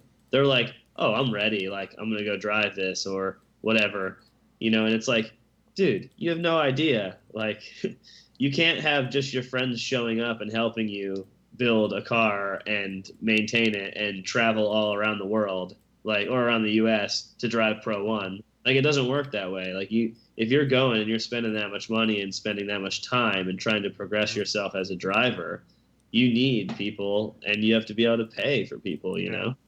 Pro 1 should be hard to get into. It should be. It's you know, one of the premier leagues in the world, and it shouldn't be easy for anyone, and I'm sure it's really not, of course. But you know, it's a struggle from the top team to the lowest team. Like everyone there is there because they really fucking want to be there. Right. And that's not to say I there's not a think lot of that- Pro 2 guys that want that, but I think that the top 5 Pro 2 guys, if it's a success, if those top 5 Pro 2 guys can qualify and make top 16 in Pro 1. And I believe that if, like, obviously there's some car differences and tire differences and whatnot, but I do believe that usually the top 5 guys in Pro 2 can take a step into Pro 1 and not get waxed. definitely. And that's what it's there. That means that everybody is taking the steps how it should be. And I think that Dylan and Travis They're rippers, could easily dude. be on a podium in the next year. For sure. max They could too. be this year. Yeah, it could be this year. Like they're rippers, and Yeah, those dudes I mean, come but up look so at fast. both of them. Like, Yeah. you know, Dylan's awesome driver, like he said, low power though, learning the car and doing all that. Travis he's driven 2 different cars this season, one of which that They didn't really both work have had, out. considering they both had really shitty situations. Dylan, Right, and they're Dylan will both- tell us all about it in the off season. Travis, you know, he's been in a weird car purgatory, or spent half the year in a weird car purgatory between the electric Camaro, which wasn't quite ready, and then his S13, which he's doing very well in, but it's still an S13. Yeah, and with- even his S13's had revisions every round, and Yeah. he's killing it. Like, for what I'm watching, he's killing it. So, like I said, the Pro 2 thing I think is is a necessity. I think it needs to stay. Is there some refining that can be done with it? Yes, but I think it requires the Pro 2 drivers to work with FD to refine it, and I don't see that that's happening. I think FD definitely is Ryan and Jim are always looking for suggestions, as they tell people in the chat. It's like they're like literally like, yeah, we can schedule a call with you if you've got some constructive ideas. Like, we'd love to hear them from you, and we can tell you why we've thought of most of them and why they won't work. But if you've got some new ideas, we'd love to hear them. And I think that's important for the sport. And I like the idea of camaraderie and the ability that's saying, like, we'd all like to make this better. That's the goal. For sure. But it's always getting better. You know, there's obviously some things here and there, and like, it's tough not to hyper focus on that stuff. But like, everybody hating on Formula D for the lighting situation, and you're just like, dude, obviously, like, that's not how it was intended to be. And I was sat in a driver's meeting that morning, and Formula D was like, we should not be going that late anyway. You know what I'm saying? They're like, straight up. And if that's a bad call on their end, it's a bad call on their end. But like, there was no intent of making people drive with poor lighting. Yeah, and I mean, so let's not focus on that. Let's focus on the cars. But also, at the end of the day, they still had the qualifying, even if it was the next day. I mean, it still happened. Yeah. But also, I do want to know why we don't have lights. I mean, we are active in the premier drifting league in America and premier in the world. Like, I think that there needs to be upgrades to the show in that regard, and those should be front and center. And say that I think that's very there's no apparent. money for it or whatever, but it's like fuck, like we need this stuff. We gotta do the basics. The basics all have to be there, and then we gotta go above and beyond, and we gotta do special stuff as well. And it's like, I see other series coming up are throwing a lot of money around to make awesome shows, which is great. Maybe FD doesn't have that money, but I mean, then we got to figure out how do we get that money, and then how do we make cool stuff. For sure. I'm sure that there will not be any more lighting problems. Yeah, that's good. You can guarantee you're already here first. If there's any lighting problems, come talk to Chelsea. I can guarantee it's my fault if there's no lighting. There you go. Cool. All right, let's hit those questions. Let's hit the rest of the super chats. Paco, if you want to start with those, and I'll look at our Instagrammers. Let me see. What was the last one? It kind of got back here. That was Ben Tranter, actually. It's like asking again about if there was a BMW. Was the last time a BMW was on the podium? And I think I was Kristaps. Didn't he say, I'm not looking at the comment now, but didn't he say that wasn't Kristaps? He's asking some really hard questions. I can't remember. Was it Kristaps Besides or Kristaps ATL 2018? Michael Essa, I think he podiumed. Yeah, Essa. You got some podiums in your BMW, didn't you? I did. I won Long Beach in 2016. Yeah, that was a good one. You wild carded that one for sure. Yeah. Because that was also your shit year, in that you podiumed and then the car was broken for 5 more rounds. Dude, we had the whole package. Time. We just couldn't keep it running. Yeah, the dark time. Yeah. Like, it started out like a beast and was like, oh man, Chelsea's definitely one to watch this year. And then the motor, whatever. Was it the motor on that car? The LS just. Oh, yeah. I blew the. Oh, man. Even at Long Beach when I won. Even at Long Beach when I won, I pushed the car onto the trailer because the motor was blown up. Yeah. Well, I forget. Did you start with a BMW motor and then you went LS? I ran a BMW motor until Texas. And then I drove a 1J S13 in Texas. Or S14 in Texas. Did you try to go LS? Just to get points. And then I put an LS in the car for Irwindale, and I blew up first lap. Yep. I had an injector lock up. Your lock. Melt a cylinder down. And brand new injectors. Cool. This is sick. Sick. Good send. Another super chat question. Aaron Jackson. What if Chelsea... my question is, if Chelsea shows up at Desert Mayhem, I'll provide you the car. You want to come drive at Desert Mayhem? When's that event? December 7th here in Phoenix. December 7th. You have Forrest and Ryan Little. They're gonna be driving. Maybe if somebody there can give me some budget to bring my TI down, I'll come drive it. How about that? We'll talk. If Paco can find a place to hold my drift car and fix it for me, I'll drive it. Working on it. Sam can drive my car if he's down there. There you go. Shit, yeah. I want to drive my car. I got a cool build drift car. Bring the MR2. Ooh, the MR2. Bring every car you got, man. No, I need a couple car haulers.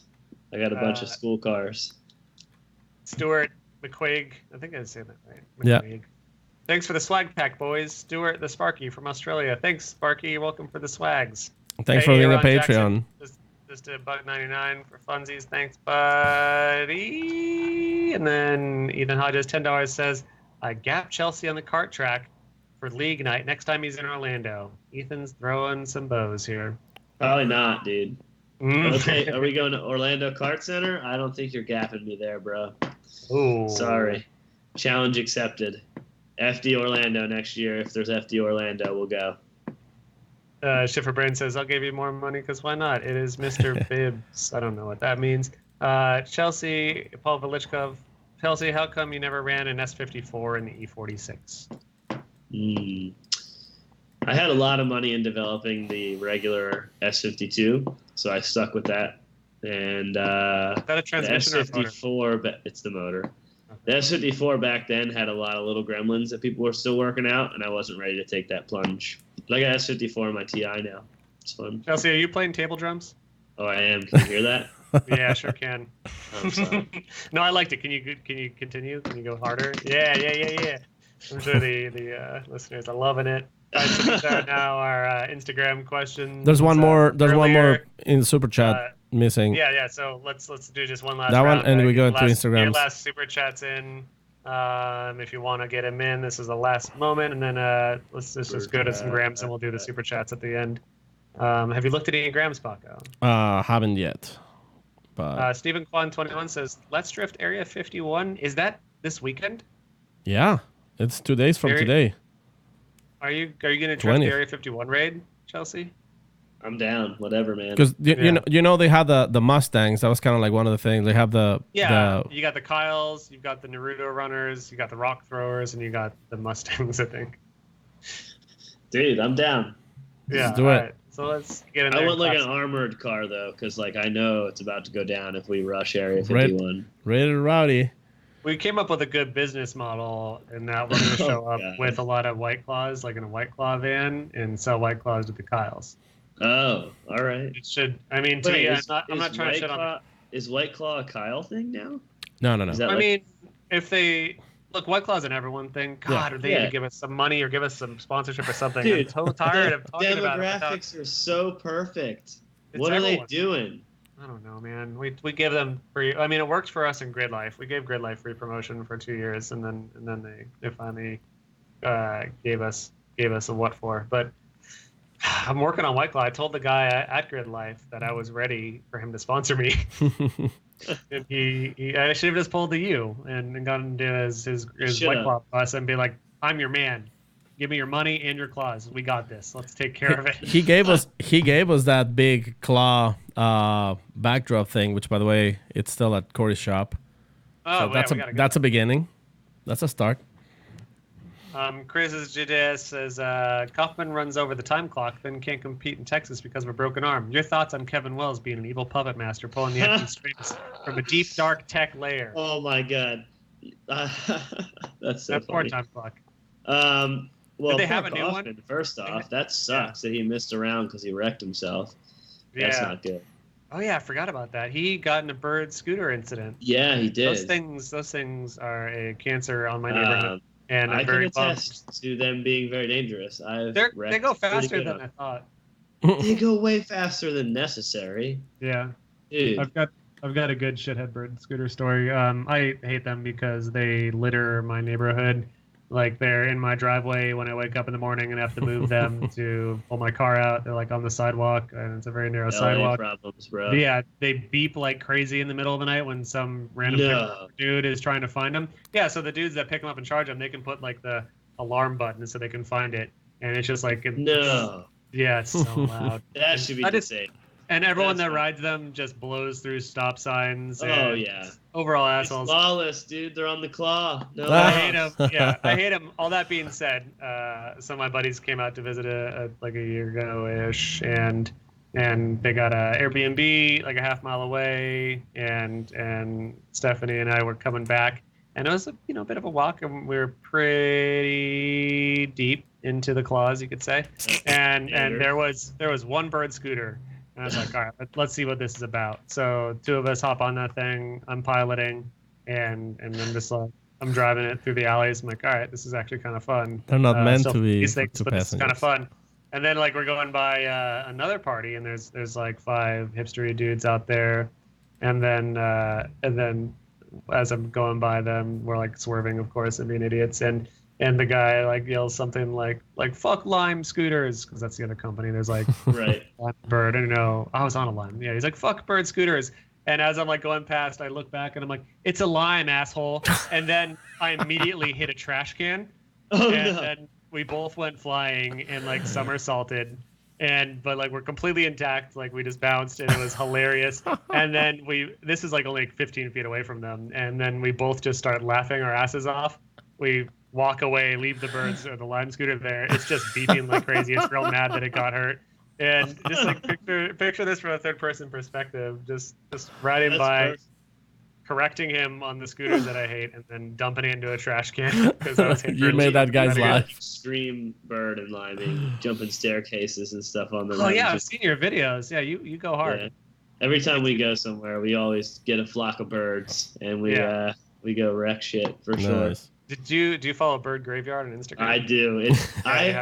I literally have cried watching Yeah. that. It's You so can see fun. the dude slow-mo doing like a 2-foot ledge drop and then hits the ground, and like the steering tube, whatever you Just want to call it, breaks. just crumbles underneath him, and then he like slow-mo face plants into the ground.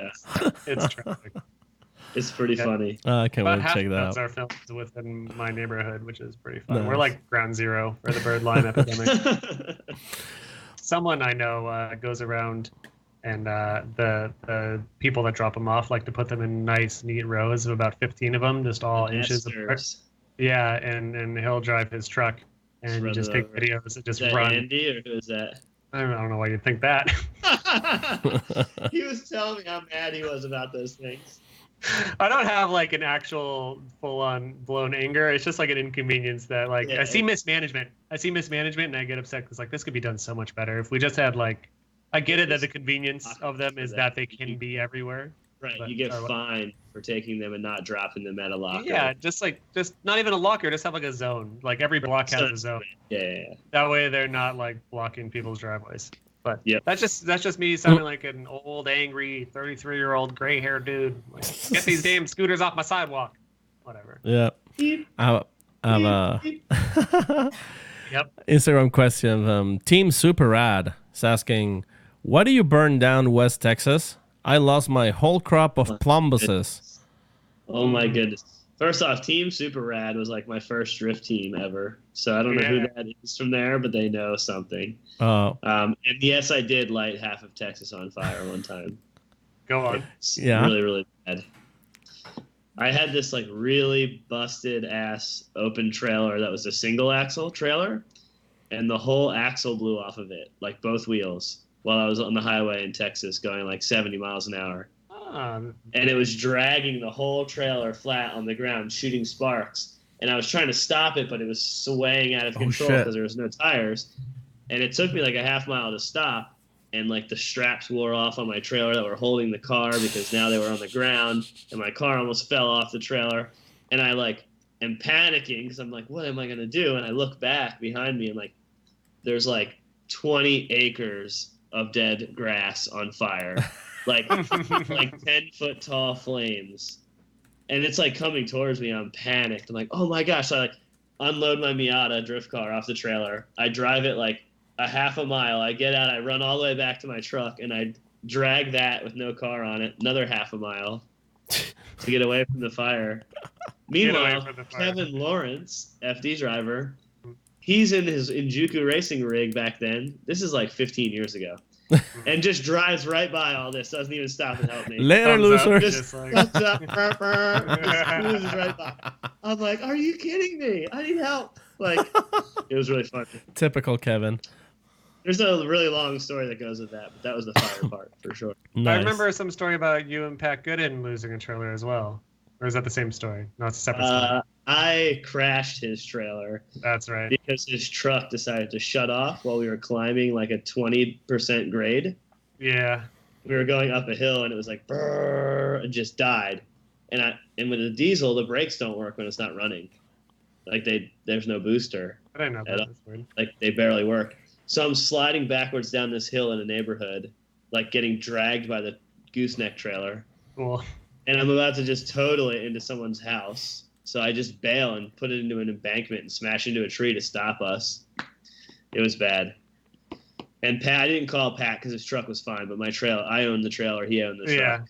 And I didn't call him. And Why would you? Yeah, well, the truck was fine. Yeah. I get to the track and someone I guess saw it and told Pat yo, your rig's all wrecked, and Pat calls me screaming at me. I'm like, yo, your truck is fine, but we need a forklift to open the trailer. It was really bad.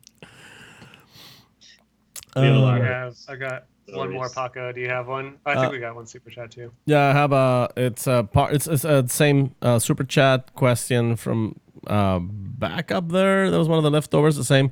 When it's actually for me. When can I find a spaghetti can signed by Paco? I mean, I'll sign a spaghetti can for you. I'll send it to you. Yeah, send over your spaghetti. Yeah, this is a ploy. Paco's not going to sign it. He's going to eat that spaghetti. Yeah, I'm gonna send you just the empty can. But there's also Andrew Kuntz in Instagram. Is there an additional harness in your seat for those giant balls? That's a good idea. The ball harness that way. Yep. Ball harness. Yeah. Yeah. Well, I have a 6-point, and if you set it up right, it'll cradle them. Just Yeah. like- Yeah. Keep them You in get a check. strong moose knuckle situation going. Right. That's the race car life. Mm-hmm. Do you run a cool suit? I do most of the time. You're Right. gonna have to in Texas. when you're Yeah. Chelsea DeNofa, every suit is cool. Yeah. And then last super chats here before we go into the night. What about the Spaghetti-O? I'm for the Spaghetti-Os. So shit for brains. Chelsea, are you a canned spaghetti or a Spaghetti-O boy? And second follow-up question: do you do slices of hot dogs in there or not? Hard What? question. You I'm not- shake your head. I'm not. I make real spaghetti. All I right. grew up in an Italian family, Ooh, look at so me. Ooh. and I put bacon in there like a carbonara type deal. Oh, Okay, well, The hot fancy. dog thing is pretty good though, but I like the hot dog Yeah. thing with mac and cheese. Now we're talking. That's good. My With a little man. bit of pepper on there. mac and cheese then with Crumble pulled some pork. Cheez-Its up and put it on top of it too. Ooh, it's going down. I grew up a Spaghetti-O boy, but then I moved into canned spaghetti, Chef Boyardee style, I think, was my jam. Then I kind of migrated back to Spaghetti-Os when I learned about the hot dogs and the Spaghetti-Os. And then I haven't had them since I think we did the show at my old house, and we did the plastic bags full of Spaghetti-Os with the hot dogs in it. It was really good. I don't know why I haven't recreated that situation. I think I felt bad afterwards. But cold Spaghetti-Os out of the can or out of a plastic bag is a strong alpha move that I really need to replicate. Go for it. It's all you. Thank you. Thanks for believing in me. Yeah. And then Aaron Jackson says, legit, I want you to drive my car like a wild man. I don't give a fuck if it's totaled. Did it for the gram, dog. So you have permission to break this guy's car. Okay.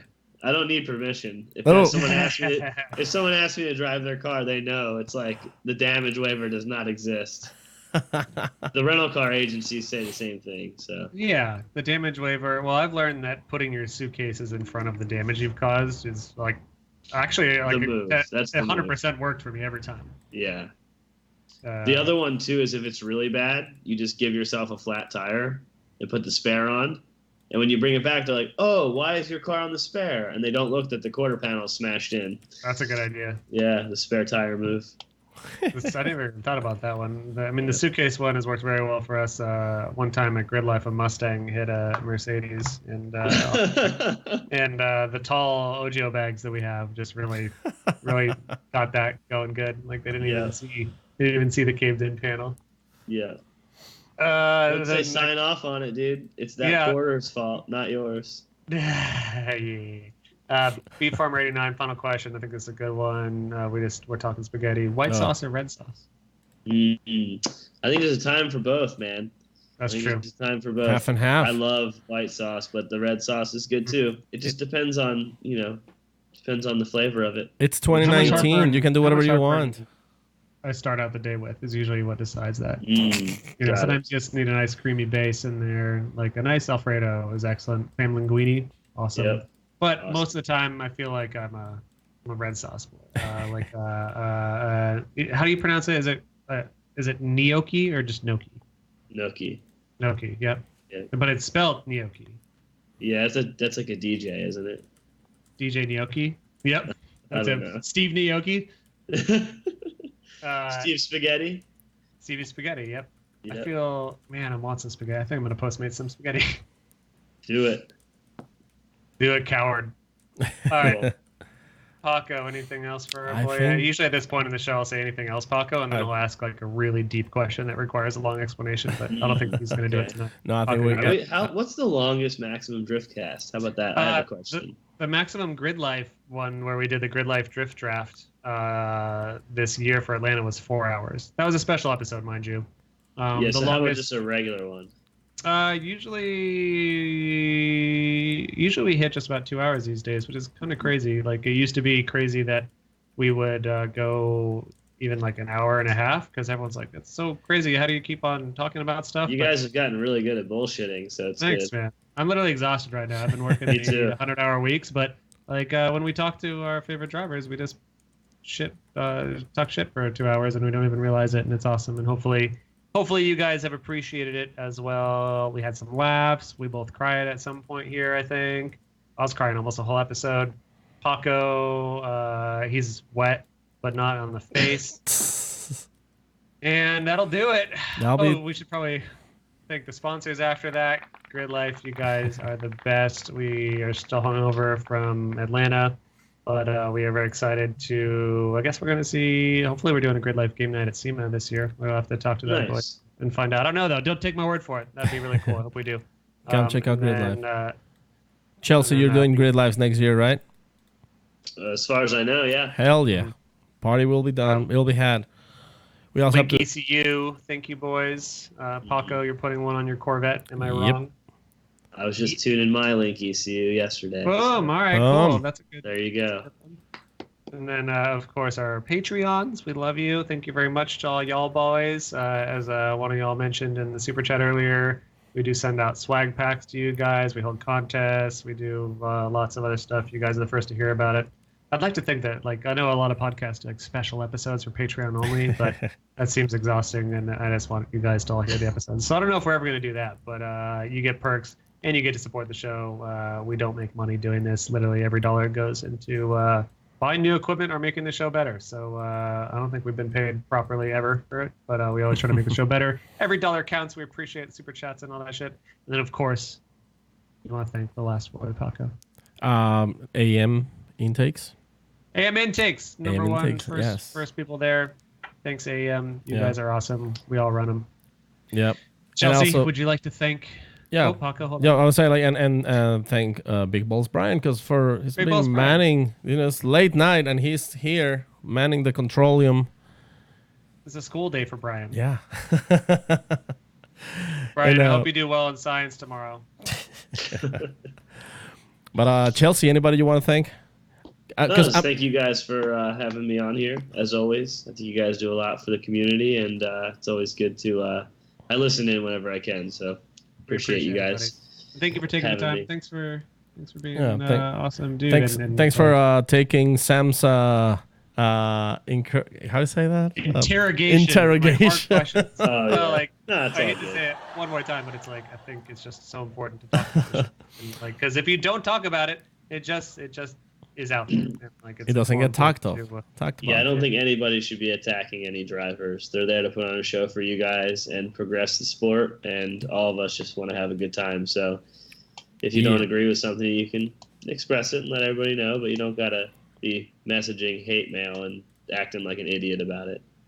Sick. And if you don't agree with Chelsea, fuck you. Is that? Yeah. There you middle finger go. For audio only listeners, Chelsea just gave the bird. All right. Thank you very much, everyone. We will see you next Tuesday. Yeah, thanks, Chelsea. We love you. Come back soon. Love you and too, guys. Brian, Later. send us to Oblivion. Good night, everybody. Thanks for tuning in.